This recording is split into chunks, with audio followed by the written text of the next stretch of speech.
सुधाकुम्भविबोधमुद्रा विद्याविराजत्करवारिजाताम् अपारकारुण्यसुधाम्बुराशिं श्रीशारदाम्बां प्रणतोऽस्मि नित्यम्। श्रीमते शङ्करार्याय धीमतेऽद्भुतशक्तये नमोऽस्त्वद्वैतसिद्धान्तस्थापनोपात्तमूर्तये।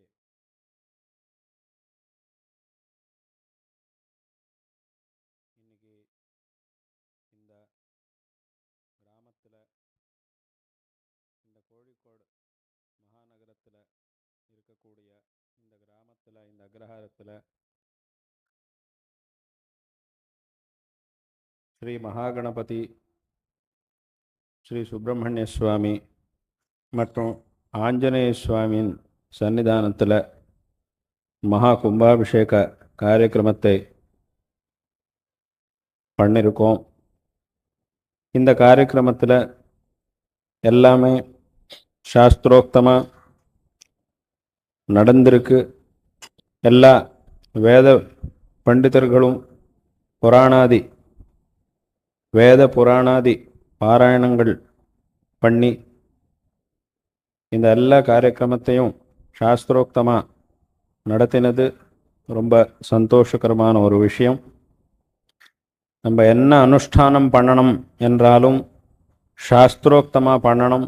சாஸ்திரம் சம்பிரதாயம் என்ன சொல்லிட்டு இருக்கோ அந்த சாஸ்திரம்படியே எல்லாத்தையும் பண்ணணும் என்கிறது பரம்பரையாக வந்திருக்கு. கீதையிலையும் பகவான் இதுதான் சொல்கிறார், தஸ்மாத் சாஸ்திரம் பிரமாணந்தே காரிய வியவஸ்திதோ. என்ன பண்ணணும் என்ன பண்ணக்கூடாது இந்த ரெண்டு விஷயங்களையும் தெரிஞ்சு கொள்ளணும் என்றால் சாஸ்திரம்தான் உனக்கு பிரமாணம். இந்த சாஸ்திர பிரமாணத்தால் தான் நீ எது சரி எது தப்புங்கிறத தெரிஞ்சுக்கணும். எப்படி லோகத்தில் இந்த விவகாரத்தில் எது சரி எது தப்பு அப்படின்னு தெரிஞ்சு கொள்வதற்காக ஒரு சட்டம் ஒன்று இருக்கோ, அந்த சட்டப்படி இருந்தால் தான் அது சரி, இல்லைன்னா சரியில்லை அப்படின்னு எப்படி இருக்குமோ அதே மாதிரி சாஸ்திரம் படி இருந்தால் தான் அது சரி, இல்லைன்னா இல்லை என்கிற ஒரு வியவஸ்தை இருக்கிறது. அந்த வியவஸ்தைப்படியே எல்லாமே நாம் பண்ணக்கூடிய தார்மீகமான ஆச்சரணங்கள் எல்லாம் இருக்கணும். இங்கே சில பேர் கேட்டுட்டு இருப்பார், என்ன என்று கேட்டால், நாங்கள் நாம் எல்லோருமே இப்போ எந்த மாதிரி ஒரு லோகத்தில் இருக்கோம்னா, இந்த லோகத்தில் இப்போ நிறைய டெக்னாலஜி வந்துடுத்து, நிறைய மாறிண்டே இருக்கு. புதுசாக எல்லாம் நிறைய பொருட்களை கண்டுபிடிச்சுட்டு இருக்கார். இவ்வளோ ஆதுனிகமான ஒரு காலத்தில் இருக்கோம். முன்னாடி எல்லாம் இல்லாததெல்லாம் இப்போ நிறைய பார்த்துட்டு இருக்கோம். இந்த மாதிரி ஒரு காலத்திலேயே இருக்கிற போதும் சும்மா இந்த சம்பிரதாயம், இந்த சாஸ்திரம், தர்மம் அதர்மம், புண்ணியம் பாப்பம் என்ன இதெல்லாம் வேணுமா? இதெல்லாம் வேண்டி இருக்கா? இதெல்லாத்தையும் நாம் எடுத்துக்கணுமா? இந்த தர்மம் அதர்மம் புண்ணியம் பாப்பம் சம்பிரதாயம் சாஸ்திரம் ஆச்சாரம் இதெல்லாமே பழைய காலத்தின் விஷயம், பழைய காலத்தின் சமாச்சாரம். இதெல்லாம் இந்த காலத்துக்கு எதுக்கு வேணும் அப்படின்னு நிறைய பேர் கேட்டுட்டு இருப்பார். நிறைய பேரோட மனசில் இந்த கேள்வியும் வந்துட்டு இருக்கும். அதே மாதிரி நிறைய பேர் என்ன பண்ணுவாருன்னா, இப்போ சில பேர் கேட்பார், ஆனால் சில பேர் என்ன பண்ணுவாருன்னா அவர் கேட்காமே இதெல்லாம் பழைய காலத்தின் சமாச்சாரம், இந்த காலத்துக்கு தேவையில்லை அப்படின்னு அவளே தீர்மானம் பண்ணி விட்டு போயிட்டு இருக்கார். ஆனால் அதனுடைய பலன் அப்புறம் தெரியும் அவளுக்கு, அது அப்புறம் அது வேற விஷயம். இன்னைக்கு விட்டுன்னு இருக்கார், அதனுடைய பலன் அப்புறம் அவர் தெரிஞ்சுப்பார், அது வேற விஷயம். ஆனால் நிறைய பேர் மனசுல இந்த கேள்வி இருக்கு, இதெல்லாம் எதுக்கு வேணும் என்கிற ஒரு கேள்வி இருக்கு. ஆனால் இங்க நாம் தெரிஞ்சு கொள்ள வேண்டிய ஒரு விஷயம் என்ன என்று கேட்டால், இந்த உலகத்துல இப்போ நீங்கள் சொன்ன மாதிரி இந்த டெக்னாலஜி ரொம்ப வளர்ந்துட்டு இருக்கு. நிறைய புதுசான பொருட்களை கண்டுபிடிச்சுட்டு இருக்கார். அதெல்லாமே சரிதான், அதில் ஒரு சந்தேகமும் இல்லை. ஏன்னா அதனுடைய உபயோகம் எல்லோருக்கும் கிடைச்சுட்டு இருக்கு. எல்லோரும் அந்த பொருட்களை பயன்படுத்தி கொள்கிறார். அதனுடைய உபயோகம் எல்லோருக்குமே கிடைக்கிறது. இப்போ இந்த காலத்தில் இந்த ஆதுனிகமான இந்த பொருட்களை வச்சுட்டு தான் தினமும் எல்லோருடைய விவகாரமும் நடந்துட்டு இருக்கு. ஒருத்தர்கிட்ட பேசணும்னாலும் அதன் மூலமாக தான் பேசிட்டு இருக்கோம். எங்கே என்ன நடக்கிறதுங்கிற ஒரு விஷயத்தை தெரிஞ்சுண்டு நம்ம வேலை நாம் பண்ணிட்டு இருக்கோம்னா அந்த வியவஸ்தை தான், அந்த ஆதுனிகமான வியவஸ்தை தான் காரணம். அதன் மூலமாக தான் எல்லாத்தையும் தெரிஞ்சுண்டு எல்லாமே அதன் மூலமாக தான் நடக்கிறது. அதெல்லாம் உண்மைதான். ஏன்னா அது இருக்கிற போது இல்லைன்னு எப்படி சொல்ல முடியும்? அந்த வியவஸ்தை, அந்த ஆதுனிகமான ஒரு வியவஸ்தை இருக்கு, அந்த டெக்னாலஜிங்கிறது இருக்கு. அதை எல்லோரும் பயன்படுத்தி கொள்றார், உபயோகம் பண்ணிக்கிறார். அது உபயோகம் பண்ணிட்டே தினமும் எல்லோருடைய விவகாரம் நிறைய வேலைகள் அதனால தான் நடந்துட்டு இருக்கு.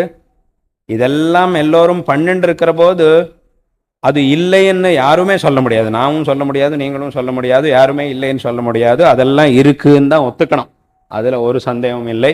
கண்டிப்பாக அது ஒத்துக்கணும். அதே மாதிரி அது எல்லாத்தையும் இன்னும் நல்லா உபயோகம் பண்ணிட்டு இந்த வேலைகளெல்லாம் நிறைய பண்ணிட்டே இருக்கலாம். அதில் ஒரு தப்பும் இல்லை. ஆனால் இங்கே நாம் தெரிஞ்சுக்க வேண்டிய ஒரு விஷயம் என்ன என்று கேட்டால், இந்த டெக்னாலஜி இதெல்லாம் எவ்வளவு வந்தாலும் இந்த உலகத்தில் துக்கம்ங்கிறது இன்னும் கம்மி ஆகலை. துக்கம்ங்கிறது அப்படிதான் இருக்கு. இந்த டெக்னாலஜி எல்லாம் ரொம்ப வளர்ந்துட்டு இருக்குங்கிறது எவ்வளவு பெரிய சத்தியமோ அவ்வளவே பெரிய சத்தியம் என்னன்னா, இந்த உலகத்தில் துக்கம் ஒன்றும் குறையலை. துக்கம் அப்படிதான் இருக்கு. இந்த மாதிரி ஒரு ஆதுனிக காலத்திலையும் துக்கம்ங்கிறது அப்படிதான் இருக்கு. இப்போ ஒரு வழியிலிருந்து நம்ம கதவை சாத்திட்டாங்கனாலும் இன்னொரு இடத்துல இருந்து திருப்பி துக்கம் வந்துட்டே இருக்கு. இன்னொரு துக்கத்தை திறந்துட்டு இன்னொரு கதவை இருந்து துக்கம் வந்துட்டே இருக்கு, கடிச்சுட்டே இருக்கு மனிதனுக்கு. ஏன்னா அது இன்னும் நிக்கலை. ஏன் அப்படி? அதே மாதிரி இன்னொரு விஷயம் என்ன, இந்த ஆதுனிகமான எந்த சாதனங்களும் இல்லாத காலத்திலையும் ரொம்ப சுகமா இருந்தவர் நிறைய பேர் இருந்தார். இப்போ இதனால்தான் எல்லோரும் இப்போ சுகமா இருக்கார் அப்படின்னு சொல்லணும்னா, இதெல்லாம் வந்தது எப்போ? இப்போ இந்த சில வருஷங்கள்ல தான் இது வந்திருக்கு. ஒரு 40-50 வருஷம் முன்னாடி போய் பார்த்தோம்னா இதெல்லாம் ஒண்ணுமே இருக்கலை. 40-50 வருஷமும் வேண்டாம், ஒரு 25 வருஷம் முன்னாடி போய் பார்த்தோம்னா இதெல்லாம் ஒண்ணுமே கிடையாது. இப்போ இருக்கிறது அளவுக்கு ஒன்றும் கிடையாது. ஆனாலும் அந்த காலத்திலையும் ரொம்ப சுகமா இருந்தவர் இருந்தார். அந்த காலத்திலும் ரொம்ப சுகமா இருந்துட்டு இருந்தார். இன்னைக்கு இதெல்லாம் இருந்தாலும், இது எல்லாத்துக்கும் நடுவில் இருந்தாலும் ரொம்ப துக்கத்தில் இருக்கிறவா நிறைய பேர் இருக்கார். அதனால இதிலிருந்து நாம் என்ன தெரிஞ்சுக்கணும் என்று கேட்டால், இந்த உலகத்துல இந்த ஆதுனிக காலமானாலும் பழைய காலமானாலும் சுகம் துக்கம் ரெண்டுமே இருக்கு. இந்த சுகம் துக்கம்ங்கிறது முன்னாடியும் இருந்தது, இன்னைக்கும் இருக்கு, வருங்காலத்திலும் இருக்கும். அது எங்கேயும் போகாது. சுகம் துக்கம்ங்கிறது சம்சாரத்துல எப்போதுமே இருக்கும். இந்த உலகத்துல இந்த ஜகத்துல சுகம் துக்கம் ரெண்டும் எப்போதுமே இருக்கும். அதனால்தான் இதுக்கு சம்சாரம் அப்படின்னு சொல்லிட்டு இருக்கோம் இந்த உலகத்துக்கு. அதனால என்னைக்கு வரைக்கும் நாம் இந்த சம்சாரத்துல இருப்போமோ அது வரைக்கும் இந்த சுகம் துக்கம்ங்கிறது ரெண்டுமே இருக்கும். முன்னாடியும் இருந்தது, இப்போதும் இருக்கு. ஏனென்றால் ஏன் இருக்கிறது என்று கேட்டால், அதே ஏன் இருக்கும்? சுகம் துக்கம் ரெண்டும் எப்போதுமே சம்சாரத்துல எதுக்கு இருக்கும்? நாங்க இவ்வளவு எல்லாம் புது காலத்துல, இந்த ஆதுனிகமான காலத்துல இவ்வளவு எல்லாம் கண்டுபிடிச்சுட்டு இருக்கோம். இதெல்லாம் கண்டுபிடிச்சதுனால இந்த துக்கம் எல்லாம் போயிடணும் தானே.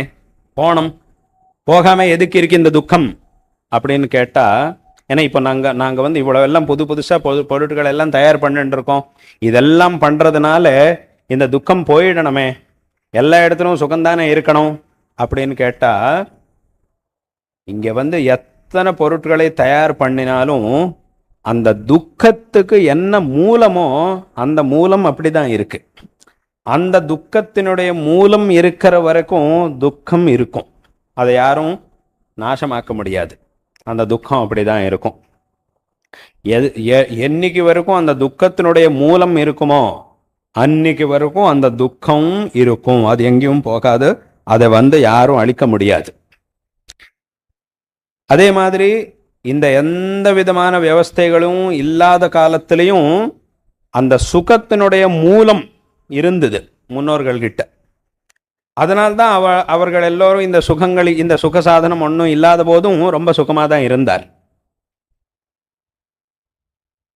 அப்படின்னா இந்த சுகத்துக்கும் துக்கத்துக்கும் என்ன மூலம் அப்படின்னு கேட்டால், அதுதான் சாஸ்திரத்துல தர்மம் அதர்மம் அப்படின்னு சொல்லியிருக்கார். சுகத்துக்கு என்ன மூலம்னா தர்மம், துக்கத்துக்கு என்ன மூலம்னா அதுதான் அதர்மம். அதனால இந்த ரெண்டும் இருக்கிற வரைக்கும் உலகத்துல எவ்வளவு வேணாலும் மாறிண்டே இருக்கலாம். உலகம் நிறைய மாறிண்டே இருக்கலாம், நிறைய புது புது பொருட்கள் எல்லாம் வரலாம், நிறைய வியவஸ்தைகள் எல்லாம் மாறிண்டே இருக்கலாம், என்ன வேணாலும் ஆகட்டும். ஆனா இந்த துக்கத்தினுடைய மூலம் இருக்குன்னா எத்தனை சுக சாதனங்கள் இருந்தாலும் அந்த எல்லா சுக சாதனங்களுக்கு நடுவில் இருக்கிற போதே இவனு துக்கத்தை அனுபவிச்சுதான் ஆகணும். எல்லா சுக சாதனங்களுக்கு கையில பணம் இருக்கு, பெரிய வீடு இருக்கு, சொன்னா வேலை பண்றதுக்கு 100 பேர் இருக்கார், எல்லாமே இருக்கு, பெரிய அதிகாரம் இருக்கு, எல்லாமே இருக்கு. ஆனா அந்த துக்கத்தினுடைய மூலமான அதர்மம் இவங்கிட்ட இருக்குன்னா இவன் துக்கத்தை அனுபவிச்சுதான் ஆகணும். இதெல்லாம் இருந்தாலும் அந்த துக்கத்தை தடுக்க முடியாது, துக்கம் வந்துதான் ஆகும். ஏனென்றால் இந்த துக்கம் என்கிறது அதனுடைய மூலத்திலிருந்து வந்துட்டு இருக்கு. அதே மாதிரி இவங்கிட்ட அந்த தர்மம்ங்கிறது இருந்தால் எந்த ஐஸ்வர்யம், எந்த அதிகாரம், எந்த தனபலம் ஜனபலம் ஒன்றும் இல்லாத போதும் இவன் ரொம்ப சுகமா இருக்கலாம். எந்த இடத்துல இருக்கானோ அங்கேயே அவன் ரொம்ப சுகமா இருக்கலாம். அந்த சுகமே இவன் இருக்கிற இடத்துக்கு இவனை தேடி இவனுக்கு கிடைக்கும். இவன் எங்க இருக்கானோ அங்கேயே போய் தேடிண்டு இவனையே தேடிண்டு வரும், இவங்கிட்டக்கு வரும் அந்த சுகம் என்கிறது. இந்த துக்கம் என்கிறது இருக்கு, இந்த துக்கத்தினுடைய மூலம் இருக்குன்னா இவன் எங்கே போய் உட்காண்டாலும் அந்த துக்கம் என்கிறது ஏதோ ஒரு ரூபத்தில் அவனுக்கு கிடைக்கும். ஏனென்றால் இந்த சுகத்துக்கு மூலம் தர்மம், துக்கத்துக்கு மூலம் அதர்மம். அதனால என்னைக்கு வரைக்கும் அந்த அதர்மம் என்கிறது இருக்குமோ அன்னைக்கு வரைக்கும் இந்த துக்கம் என்கிறது வந்துதான் ஆகும். அதை யாரும் தடுக்க முடியாது. நாம் இன்னைக்கு கண்டுபிடிச்சுட்டு இருக்கிற இந்த பொருட்கள் எல்லாம் அந்த துக்கத்தின் மூலத்திலிருந்து அதர்மத்திலிருந்து வரக்கூடிய அந்த துக்கத்தை நிறுத்த முடியாது.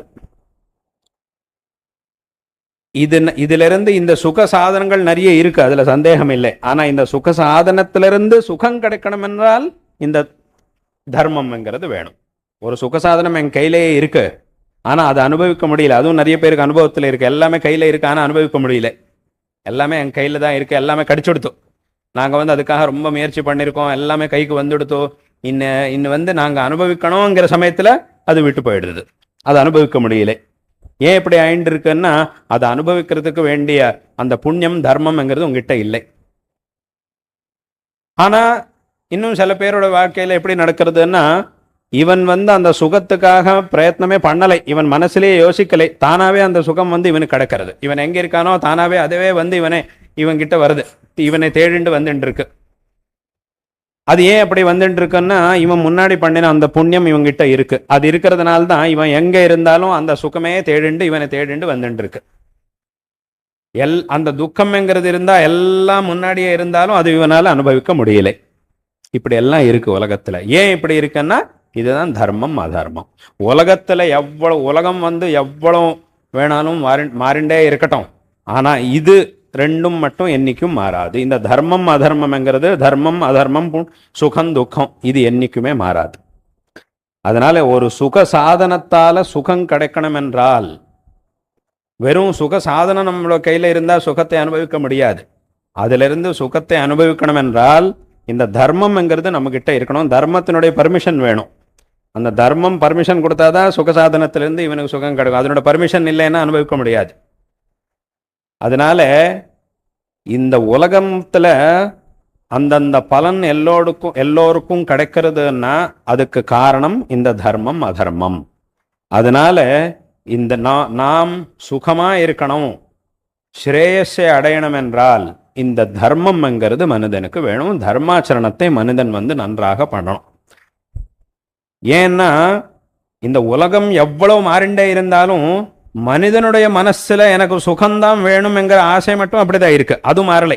இல்ல ஒரு காலத்துல எல்லோரும் எனக்கு சுகம்தான் வேணும்னு சொல்லிட்டு இருந்தார். ஆனா இப்போ காலம் எல்லாம் உலகம் எல்லாம் மாறிண்டு இருக்கு, அதனால இப்போ நான் எனக்கு துக்கம் வேணும்னு சொல்றேன் அப்படின்னு யாரும் சொல்ல மாட்டார்.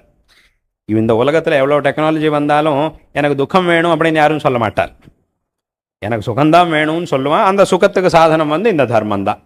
அதனால என்ன காலம் வேணாலும் வரட்டும், உலகம் எவ்வளவு வேணாலும் மாறட்டும், ஆனால் சுகம் வேணும் என்றால் அதுக்கு தர்மத்தை தான் ஆச்சரணம் பண்ணணும். துக்கம் வேண்டாம் என்றால் அப்போ அதர்மத்தை வேழணும். அதனால இந்த சுகத்துக்கும் துக்கத்துக்கும், சுகத்துக்கு மூலம் தர்மம், துக்கத்திற்கு மூலம் அதர்மம். அதனால அது இருக்கிற வரைக்கும் இந்த உலகம் எப்படி வேணாலும் இருக்கட்டும், அந்த துக்கம்ங்கிறது நிற்காது, துக்கத்தை யாரும் நிறுத்த முடியாது. அதனால இதை எல்லோரும் நன்றாக தெரிஞ்சுக்கணும். அதனால இந்த தர்மம் அதர்மம் இதெல்லாம் பழைய காலத்தின் விஷயம். அதனால அது இப்ப நமக்கு தேவையில்லை அப்படின்னு யாரும் நினைச்சுக்க முடியாது. இப்பவும் அதனோட தேவை இருக்கு, மனிதனுக்கு எப்போதுமே இருக்கும். இந்த மனிதனுக்கு வந்து இப்போ என்னைக்கு வரைக்கும் மனிதனுக்கு எனக்கு சுகம் வேணும் அப்படிங்கிற ஒரு ஆசை இருக்குமோ அன்னைக்கு வரைக்கும் இந்த தர்மம்ங்கிறது மனிதனுக்கு வேண்டியதுதான். ஏன்னா இப்போ சொன்ன மாதிரி இப்போ முன்னாடி எல்லோரும் சுகம் வேணும்னு சொல்லிட்டு இருந்தார், இப்போ நான் துக்கம் வேணும்னு சொல்றேன் அப்படின்னு யாரும் சொல்ல மாட்டார். இப்போதும் எல்லோரும் எனக்கு சுகம்தான் வேணும்னு தான் சொல்றார், அப்படிதான் சொல்றார். அதனால் உங்களுக்கு எப்போ என்னைக்கு வரைக்கும் உங்களுக்கு வந்து எனக்கு சுகம் வேணும்ங்கிற ஆசை இருக்குமோ அன்னைக்கு வரைக்கும் இந்த தர்மாச்சரணத்தை பண்ணி தான் ஆகணும். உலகம் எப்படி வேணாலும் மாறட்டும், உலகம் மாறுறதுனால இந்த தர்மங்கள் எல்லாம் மாறுறதில்லை, அது அப்படிதான் இருக்கும். அதனால இதை வந்து எல்லோரும் தெரிஞ்சுக்கணும். அதனால் இந்த தர்மம் இதெல்லாமே பழைய காலத்தின் விஷயம் அப்படின்னு யாரும் நினைச்சுக்க முடியாது. இது எப்போதுமே இது புது விஷயம்தான். எந்த காலமானாலும் இது வேண்டிய ஒரு விஷயம்தான், எல்லோருக்கும் வேண்டிய ஒரு விஷயம்தான். அதனால இது வந்து நாம் நன்றாக தெரிஞ்சுக்கணும். இப்போ இந்த புண்ணியம்ங்கிறது இல்லைன்னா அப்ப அந்த பொருளை நாம் அனுபவிக்க முடியாது. அது அப்படிதான் இருக்கு, நம்ம முன்னாடியே இருக்கு, அதை கையிலே வச்சுட்டு இருக்கோம், ஆனா அதை அனுபவிக்க முடியாது. இப்போ உலகத்துல ஒரு கடை இருக்கு, ஏதோ சாமான் வாங்குறதுக்கு கடைக்கு போயிருக்கான் ஒருத்தன், வந்து கடைக்கு போயிருக்கான். அந்த கடையில இவன் என்னெல்லாம் வாங்க வேண்டி இருக்கோ அதெல்லாம் முன்னாடியே இருக்கு, எல்லாத்தையும் அங்கே வச்சிருக்கா. என்னெல்லாம் வேண்டி இருக்கோ ஒவ்வொருத்தரும் வரார், அவளுக்கு வேண்டியது அவள் வாங்கிட்டு போயிட்டு இருக்கார் கடையில். எல்லாமே வேண்டியதெல்லாம் முன்னாடியே இருக்கு, இவன் அந்த பொருளுக்கு முன்னாடியே நின்றுட்டு இருக்கான். ஆனால் அங்கே போய் நின்றுண்டு உடனே இது என்னோடதுன்னு அவன் சொல்ல முடியாது. அங்கே போய் முன்னாடி நின்னாலே இது என்னோடதுன்னு ஆயிடாது. அங்கே இருக்கிற ஒரு பொருள் உன்னோடது அப்படின்னு ஆகணும்னா அதுக்கு பண்ண வேண்டிய காரியம் ஒன்று இருக்கு. என்ன, நீ ரொம்ப சிரமப்பட்டு என்ன பணத்தை சம்பாதனம் பண்ணிருக்கையோ அதிலிருந்து இந்த பொருளுக்காக என்ன கொடுக்க வேண்டி இருக்கோ அது கொடுக்கணும். அது கொடுத்ததுக்கு அப்புறம் தான் இது உன்னோடதுன்னு ஆகும். அது வரைக்கும் அது முன்னாடியே நின்றுட்டு இருந்தாலும் அது கையில வாங்கி கையிலே வச்சுட்டு இருந்தாலும் இது என்னோடதுன்னு சொல்ல முடியாது. சும்மா கையில வச்சுட்டு இருக்கேன் அவ்வளவுதான், இது என்னோடதுன்னு சொல்ல முடியாது. ஒருவேளை உங்ககிட்ட பணம் இல்லைன்னா அப்போ இது என்னோடதுன்னு சொல்ல முடியாது யாரும். இல்லை கையில பணமே இல்லை அப்படின்னு தான் இந்த பொருள் உன்னோடது ஆகாது. அது பணம் கொண்டு வா, இதுக்கு என்ன கொடுக்கணுமோ 10 ரூபாயோ 1000 ரூபாயோ 1,00,000 என்ன வேணாலும் ஆகட்டும், என்ன பணமோ அதை நீ கொண்டு வந்து இங்கே வை, உடனே இது உன்னோடது ஆயிடும் அப்படின்னு தான் அங்கெல்லாம் இருக்கும். அப்போ என்ன ஆயிருக்கு, அந்த பொருள் முன்னாடியே இருக்கு, ஆனா இது என்னோடது அப்படின்னு சொல்லி அந்த பொருள்ல இருந்து நாம் பிரயோஜனம் அடையணும் என்றால், பயன்படுத்திக் கொள்ளணும் என்றால் அதுக்கு என்ன பணம் வேண்டி இருக்கோ அது கொடுக்கணும். கொடுத்ததுக்கு அப்புறம் தான் இது என்னோடதும் ஆகும். இப்ப கொடுக்கறதுக்கு முன்னாடியும் கொடுத்ததுக்கு அப்புறமும் அந்த பொருள் ஒரே மாதிரி தான் இருக்கு. ஆனா இது என்னோடதுன்னு எப்போ ஆகுறதுன்னா, நான் வந்து என் கையில இருந்து பணம் கொடுத்தாதான் அது என்னோடதுன்னு ஆயிட்டு இருக்கு. அது கொடுக்கற வரைக்கும் நான் ஒன்றும் பண்ண முடியாது, அது என்னோடதுன்னு சொல்லிக்க முடியாது. அப்போ அந்த பணத்தை எப்படி கொடுக்கணும், சம்பாதிக்கணும். சம்பாதித்தாதான் அது நம்ம கையில பணம் நம்ம கைக்கு வரும், அது அப்படியே கொடுக்க முடியும். அது வரைக்கும் இது என்னோடதுன்னு நாம் சொல்ல முடியாது, முன்னாடியே இருந்தாலும் அதை அனுபவிக்க முடியாது. அப்போ நம்ம பணத்தை, நம்ம கிட்ட பணம் இருக்கணும், நம்ம அக்கௌண்ட்ல பணம் இருக்கணும். அந்த அக்கௌண்ட்ல பணம் இருந்தால் அதுல இருந்து பே பண்ணிட்டோம்னா உடனே இது என்னோடதுன்னு ஆயிடும். அதே மாதிரி எல்லோருக்கும் இந்த உலகத்துல எல்லா பிராணிகளுக்கும், எல்லா மனிதர்களுக்கும், எல்லா விலங்குகளுக்கும் எல்லோருக்குமே ஒரு அக்கௌண்ட் இருக்கு. இங்க எப்படி பேங்க் அக்கௌண்ட் இருக்கோ அதே மாதிரி மனிதனுக்கும் ஒரு அக்கௌண்ட் இருக்கு. எல்லா ஜீவாத்மர்களுக்கும் ஒரு அக்கௌண்ட்டுங்கிறது இருக்கு. அந்த அக்கௌண்ட்ல வந்து புண்ணியம் பார்ப்போம், இங்க பணம், அங்கே புண்ணியம் பார்ப்போம். அங்க புண்ணியம், உலகத்துல பணம்னு சொல்றோம், இங்க புண்ணியம் அப்படின்னு சொல்றாரு. எல்லோருக்குமே ஒரு அக்கௌண்ட் இருக்கு. அந்த அக்கௌண்ட்ல இவன் என்னெல்லாம் பண்ணிருக்கானோ, என்னெல்லாம் காரியங்களை பண்ணிருக்கானோ அதனோட பலன் வந்து அங்க இருக்கும். அந்த புண்ணியம் பாப்ப ரூபத்துல அது அங்க இருக்கும். அதிலிருந்து அந்தந்த புண்ணியத்தை கொடுத்தாதான் அந்தந்த பலன் வந்து இவனுக்கு கிடைக்கிறது. அதனால இவன் சுகத்தை அனுபவிக்க முடிகிறது.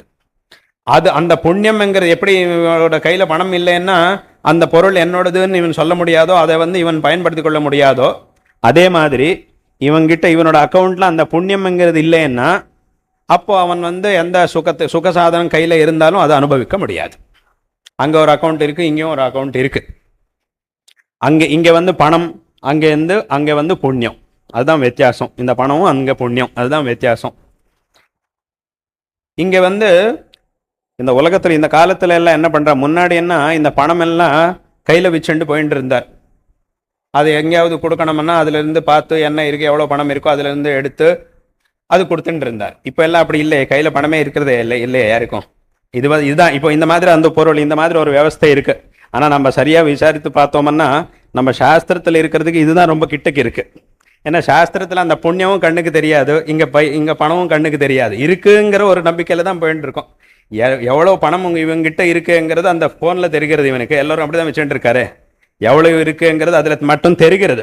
இவன் கையில் வச்சுண்டு எல்லாம் முன்னாடி எல்லாம் கையில் வச்சு தான் வச்சுட்டு இருந்தார், எல்லா இடத்துக்கும் கொண்டு போயிட்டு இருந்தார். அப்போ ஒரு பயமும் இருந்தது, யாராவது இது திருடிடுவானோங்கிற பயமும் இருந்தது. இப்போ அதெல்லாம் இல்லை, எல்லாம் இதில் தான் அக்கௌண்ட்டில் இருக்கும்.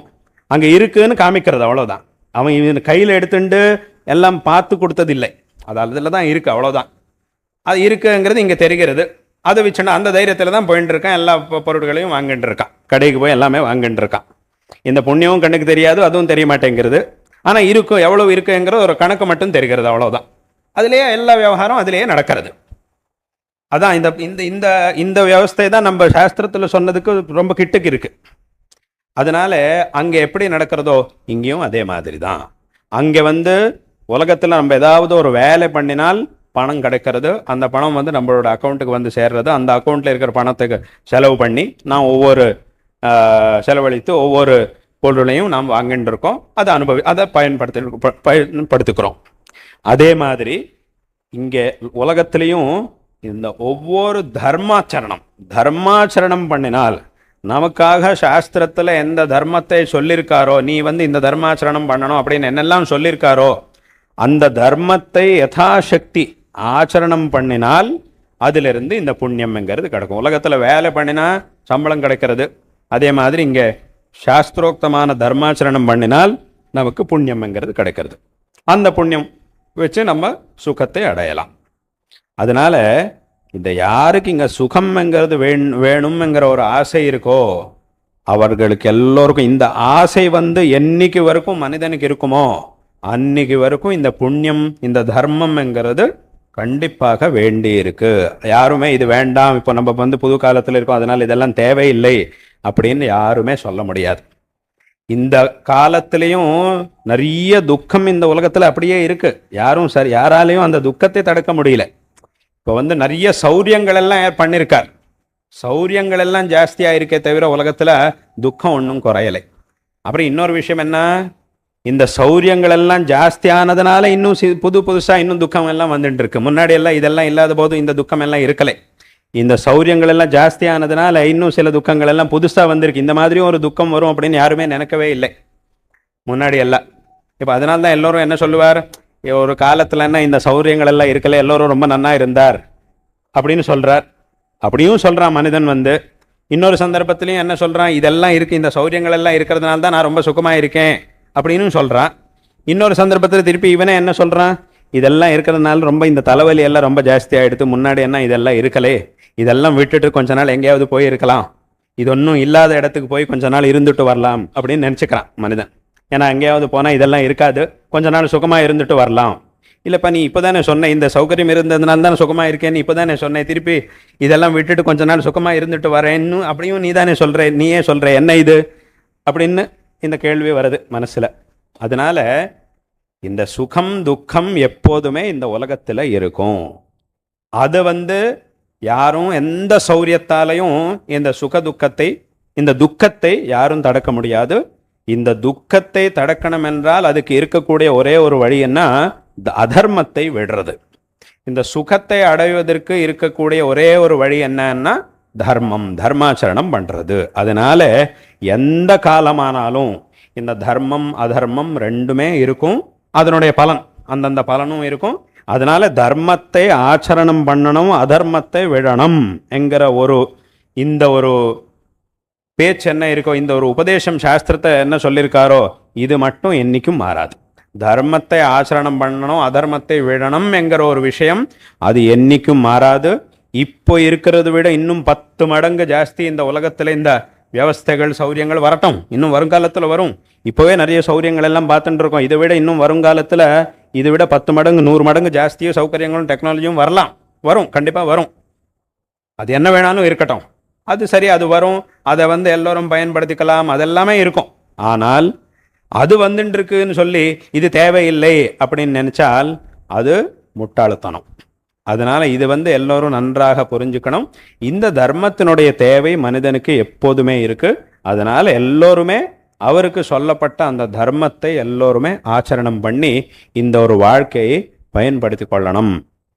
இந்த தர்மாச்சரணம் நன்றாக பண்ணி இந்த வேதாந்த தத்துவம், எந்த ஒரு தத்துவத்தை நம்முடைய இந்த தர்மத்தில், சனாதன வைதிக தர்மத்தில் நம்ம வேத சாஸ்திரங்களில் உபதேசம் பண்ணியிருக்காரோ, எந்த ஒரு தத்துவத்தை இந்த உலகத்துக்கு உபதேசம் பண்ணி இந்த மோட்ச மார்க்கத்தை காட்டுவதற்காக ஜெகத்குரு ஸ்ரீ ஆதிசங்கரர் அவதாரம் பண்ணியிருக்காரோ, அந்த ஒரு தத்துவத்தை, இந்த தர்மத்தை நன்றாக ஆச்சரணம் பண்ணி அந்த ஒரு தத்துவத்தை நன்றாக புரிஞ்சுண்டு இந்த சம்சாரத்திலிருந்து மோட்சத்தை அடையணும். ஏன்னா இந்த தர்மம் வந்ததே அதுக்காக. நம்முடைய இந்த சனாதன இந்து தர்மம், இந்த வேத சாஸ்திரங்கள் இதெல்லாமே வந்தது எதுக்காக என்று கேட்டால், இப்போ சொன்ன மாதிரி மனிதன் எந்த துக்கமாக இருக்கக்கூடிய சம்சாரத்தில் இருக்கானோ, இந்த சம்சாரத்திலிருந்து மோட்சத்தை அடைவதற்கு வேண்டிய ஒரு வழியை காட்டுவதற்காக தான் இந்த வேத சாஸ்திரங்கள் இதெல்லாமே வந்திருக்கு. இந்த ஒரு காரியத்தை உலகத்தில் யாருமே பண்ண முடியாது. யாருமே இந்த விஷயத்தை சொல்லலை. இந்த ஒரு விஷயத்தை சொல்கிற ஒரே ஒரு தர்மம்னா அது நம்முடைய சனாதன தர்மம் தான். அதனால்தான் எல்லோருமே இந்த உலகத்தில் வேறு வெளிநாட்டில் இருக்கிறவாள் எல்லோருமே இந்த வேறு விஷயங்களில் அங்கங்கே யார் யார் என்ன சொல்லியிருக்காரோ அதை எடுத்துக்கிறார். ஆனால் இந்த தத்துவ விசாரம் வந்தபோது எல்லோருமே இங்கே தான் வரார். எங்கே இருந்தாலும், அவன் எந்த உலகத்தில் எங்கே இருந்தாலும் இங்கே தான் வரணும், இங்கே தான் வரணும், இதை தான் தெரிஞ்சுக்கணும். இந்த வழியாக போய் தான் அவன் மோட்சத்தை அடையணும். அது யார் வேணாலும் எங்கே வேணாலும் இருக்கட்டும், அவன் அங்கேருந்து இங்கே தான் இந்த தர்மத்தை, இங்கே சொல்லப்பட்ட அந்த தத்துவத்தை தெரிஞ்சுட்டு தான் அவனால் மோட்சத்தை அடைய முடியும். இல்லைன்னா இந்த மோட்ச மார்க்கத்தில் போகவே முடியாது. இது எல்லோரும் தெரிஞ்சுக்கணும். அதனால இவ்வளோ ஒரு சிரேஷ்டமான ஒரு தர்மம் நம்முடைய இந்த சனாதன தர்மம். இந்த மாதிரி ஒரு சம்சாரத்திலேருந்து நாம் எப்படி வெளியில் வரணும் என்கிற ஒரு விஷயத்தை இந்த ஒரு தர்மம் நமக்கு உபதேசம் பண்ணிட்டுருக்கு. இந்த தர்மத்தில் எந்த ஒரு வழியை காட்டிருக்காரோ அந்த ஒரு வழியில் நாம் எல்லோருமே போய் அந்த மோட்சத்தை அடையணும். நாம் எந்த ஒரு சுகத்தை அடையணும், ஒரு சாஸ்வதமாக இருக்கக்கூடிய ஒரு சுகம், எப்போதுமே இருக்கக்கூடிய சுகம். ஏன்னா இப்போ இருக்கிற சுகம் சாஸ்வதமானது கிடையாது. அப்பப்போ வந்துட்டு இருக்கு, போயிட்டு இருக்கு. வந்துட்டு ஒரு நாள் சுகமாக இருக்கு, திருப்பி துக்கம். அது சரி பண்ணிட்டு திருப்பி சுகத்தை அனுபவிக்கிறதுக்குள்ள இன்னொரு ஏதோ துக்கம், இப்படி வந்துட்டே இருக்கு. ஆனால் இதெல்லாமே போய் சாஸ்வதமான ஒரு சுகத்தை அடையணும் என்றால் அந்த சுகத்துக்கு தான் மோட்சம் அப்படின்னு சொல்லியிருக்கார் சாஸ்திரத்தில். அதனால அந்த ஒரு வழியை காட்டுவதற்காக தான் ஜெகத்குரு ஆதிசங்கர பகவத் பாதாள் உபதேசம் வந்திருக்கார், அவதாரம் பண்ணியிருக்கார். அந்த ஒரு வழியை தான் ஆதிசங்கரர் உபதேசம் பண்ணியிருக்கார். இந்த நாம் பண்ணக்கூடிய எல்லா தர்மாச்சரணங்களையும் அதுக்காக தான் நாம் பண்ணிட்டு இருக்கோம். எல்லா தர்மாச்சரணம் அதனால்தான் என்ன தர்மாச்சரணம் பண்ணாலும் முதல்ல ஒரு என்ன பூஜை பண்ணாலும், ஒரு அனுஷ்டானம் பண்ணாலும், என்ன பண்ணாலும் முதல்ல சங்கல்பத்தை சொல்கிறோம். என்ன சங்கல்பம்? மம உபாத்த சமஸ்த துரிதக்ஷயத்வாரா ஸ்ரீ பரமேஸ்வர பிரீத்தியர்த்தம் அப்படின்னு சொல்கிறோம். இதற்கு என்ன அர்த்தம்? மம உபாத்த சமஸ்த துரிதக்ஷயத்வாரா, எனக்கு இந்த ஸ்ரேயோ மார்க்கத்தில், இந்த மோட்ச மார்க்கத்தில் போகிறதுக்கு எந்த ஒரு துரிதம்னா பாப்பம், எத்தனையோ ஜன்மங்கள் ஆயிருக்கு. அனாதி சம்சாரத்தில் இந்த ஜென்மம் இல்லை, இந்த ஜென்மாவுக்கு பின்னாடி இன்னொரு ஜென்மம், அதுக்கு பின்னாடி இன்னொரு ஜென்மம், அதுக்கு பின்னாடி இன்னொரு ஜென்மம், அதுக்கு பின்னாடி இந்த மாதிரி பார்த்துட்டே இருந்தால் இதுக்கு ஒரு ஆரம்பம்ங்கிறதே கிடையாது. இது அனாதி சம்சாரத்தில் எத்தனையோ ஜென்மங்கள் ஆயிருக்கு. அந்த எல்லா ஜென்மங்களையும் எனக்கு தெரிஞ்சோ தெரியாமையோ நிறைய தப்புகள் பண்ணியிருக்கேன். ஒரு மனிதன் நிறைய பண்ணியிருக்கான். ஒவ்வொரு ஜீவியும் ஒவ்வொரு ஜென்மத்தில் நிறைய பண்ணிட்டு இருக்கான். இந்த காமக்ரோதங்களால் அவனுக்கு தெரியாமையே நிறைய பண்ணிட்டு இருக்கான். சில சமயத்தில் தெரிகிறது, இது தப்புன்னு தெரிகிறது. ஆனால் அவனால் அவனை தடுக்க முடியல. தெரிஞ்சாலும் தப்பு பண்ணிட்டு இருக்கார், தெரியலேனாலும் தப்பு பண்ணிட்டு இருக்கான், தெரிஞ்சாலும் நிறைய தப்பு பண்ணிட்டு இருக்கார் இந்த காமக்ரோதங்களால். அதனால் இப்படி ஏதோ நடந்திருக்கு. அந்த தப்புகள் எல்லா தப்புகள் எல்லாம் பண்ணதுனால எந்த துரிதம்ங்கிறது வந்திருக்கோ அதுதான் என்னை இந்த ஸ்ரேயோ மார்க்கத்தில் முன்னுக்கு போகிறதுக்கு தடுக்கிறது. அது அப்படி இருந்தால் தானே என்னால் முன்னுக்கு போக முடியல. அதனால் நான் பண்ணக்கூடிய இந்த தர்மானுஷ்டானத்தால் அதெல்லாம் குறையணும். கொஞ்சம் கொஞ்சமாக அது குறையணும். அது குறைஞ்சதுக்கப்புறம் நான் இந்த ஸ்ரேயோ மார்க்கத்தில் முன்னுக்கு போக முடியும். அதனால நாம் பண்ணக்கூடிய இந்த தர்மானுஷ்டானத்தால் அதெல்லாம் கொஞ்சம் கொஞ்சமாக குறையட்டும், எனக்கு இந்த மார்க்கத்தில் ஒரு முன்னேற்றம் கிடைக்கட்டும் அப்படின்னு சொல்லி தான் இந்த சங்கல்பம் பண்ணிட்டு இருக்கோம். ஏன்னா அது எவ்வளவு இருக்குங்கிறத யாரும் சொல்ல முடியாது, ஈஸ்வரனுக்கு தான் தெரியும். இப்போ ஒரு பெரிய காரியம் பண்ணணும்னா, இப்போ ஒரு பெரிய காரியம் பண்ண வேண்டி இருக்கு. அந்த காரியத்துக்கு எவ்வளவு பணம் வேண்டி இருக்குன்னு சொல்ல முடியல, இவ்வளவுதான் வேண்டி இருக்குன்னு சொல்ல முடியல. அப்போ என்ன பண்ணணும்? எவ்வளவு முடியுமோ அவ்வளவு பணத்தை சேர்க்கணும். இப்போ இவ்வளோதான் ஆகும் அப்படின்னு சொல்ல முடிஞ்சால் அது வேற விஷயம். எவ்வளோ வேண்டியிருக்கோ, ஒரு 10 லட்சம் வேண்டியிருக்குன்னா 10 லட்சம் சேர்த்தாச்சுன்னா போகிறோம். ஆனால் இது 10 லட்சம் ஆகுமா, இன்னும் ஜாஸ்தி ஆகுமா, என்ன ஆகுங்கிறது தெரியல. ஆனால் பண்ண வேண்டி இருக்கு. அப்போ என்ன பண்ணணும்? முடிஞ்ச அளவுக்கு எல்லா இடத்துலேருந்தும் பணத்தை கொண்டு வந்து சேர்க்கணும். ஒருவேளை நாம் எவ்வளோ சேர்த்திருக்கோமோ, எவ்வளோ நினச்சிட்டு இருந்தோமோ அதை விட கம்மியிலேயே வேலையெல்லாம் முடிஞ்செடுத்தோன்னா அப்போ என்ன மிஞ்சிருக்கோ அதை வந்து வேறு ஏதாவது நல்ல காரியத்துக்கு உபயோகம் பண்ணலாம். ஒருவேளை நாம் எவ்வளோ சேர்த்திருக்கோமோ அவ்வளோவே செலவாச்சு அப்படின்னா அதுவும் சந்தோஷம்தான், பரவாயில்ல. ஏன்னா நம்ம வந்து எவ்வளோ சேர்த்திருக்கோமோ அது எல்லாத்தையும் ஆச்சு, வேலையும் நன்னா ஆச்சு. அதனால் அப்படியான பரவாயில்ல. ஆனால் எப்போ பிரச்சனை வரும் என்று கேட்டால், நான் எவ்வளோ வேண்டி இருக்கோ அதை விட கம்மியாக நாம் கொண்டு வந்து சேர்த்தது வந்து கம்மி ஆகிடுதுன்னா அப்போ அந்த வேலையும் நடக்காது, அந்த வேலை நடக்காது. அதனால் என்ன பண்ணணும்? முடிஞ்ச அளவுக்கு எவ்வளோ சேர்க்க முடியுமோ அவ்வளோ சேர்த்து அந்த காரியத்தை நன்னா பண்ணணும். ஒருவேளை அதுக்கும் எல்லாம் சரியாக எடுத்தோ, எவ்வளோ சேர்த்திருக்கோமோ அவ்வளோதான் செலவாச்சுன்னா சந்தோஷம், வேலை முடிஞ்சிடுதோ சந்தோஷம். ஒருவேளை இன்னும் கம்மி தான் ஆயிருக்கு, நாம் எவ்வளோ நினச்சிட்டுருந்தோமோ எவ்வளோ சேர்த்திருக்கோமோ அதை விட கம்மி தான் ஆச்சு, இன்னும் கையில் இருக்குன்னா இது இன்னும் சந்தோஷம். இதை வந்து வேற இன்னொரு காரியத்தையும் பண்ணலாம். ஆனால் கம்மி ஆயிடுத்துன்னா அப்போ தான் பிரச்சனை. அதே மாதிரி அங்கே எப்படியோ அதே மாதிரி ஒரு மனிதனுடைய இந்த துரிதம்ங்கிறது எவ்வளவு இருக்குன்னு அந்த ஈஸ்வரனுக்கு தான் தெரியும். அதை தெரிஞ்சுக்கிறதுக்கு ஈஸ்வரன் வந்து யாருக்குமே வாய்ப்பு கொடுக்கலை, யாராலையும் தெரிஞ்சுக்க முடியாது. அது ஈஸ்வரனுக்கு தான் தெரியும். ஈஸ்வரன் வந்து வேற யாருக்கும் தெரிஞ்சுக்கிறதுக்கு அவகாசத்தையே கொடுக்கலை. அது ஏன் இப்படி பண்ணியிருக்காருன்னா அது ஈஸ்வரன் தான் கேட்கணும், வேற யாரும் கேட்க சொல்ல முடியாது. அதனால என்னாச்சுன்னா நம்ம முன்னோர்கள் என்ன பண்ணியிருக்காருன்னா அது எவ்வளவு இருக்குங்கிறது தெரியாது. அதனால அதை நன்னா குறைச்சிட்டு வந்து நாம் இந்த ஸ்ரேயோ மார்க்கத்தில் நமக்கு ஒரு முன்னேற்றம் கடக்கிறதுக்காக எவ்வளவு முடியுமோ அவ்வளவு இந்த அனுஷ்டானம், இந்த தார்மிக ஆச்சரணம் பண்ணி அதை வந்து குறைச்சிக்கணும். அப்போ நம்ம வந்து முன்னுக்கு போக முடியும். அதனால நாம் பண்ணக்கூடிய எல்லா பூஜைகள்லையும் எல்லா அனுஷ்டானத்திலையும் எல்லாத்துலேயும் சங்கல்பத்தில் முதல்ல இதுதான் சொல்லணும், அந்த பரமேஸ்வரனுடைய அனுகிரகம் எனக்கு கிடைக்கட்டும், அதன் மூலமாக எனக்கு நாம் பண்ணின அந்த துரிதம் வந்து க்ஷீணமாகி எனக்கு இந்த வழியில் ஒரு முன்னேற்றம் கிடக்கட்டும் அப்படின்னு சொல்லி தான் எல்லா காரியத்தையும் ஆரம்பிக்கிறோம். என்ன தர்மானுஷ்டானம் பண்ணாலும் என்ன பண்ணாலும் இதுதான் ஆரம்பத்தில் சொல்லிட்டு இருக்கோம்.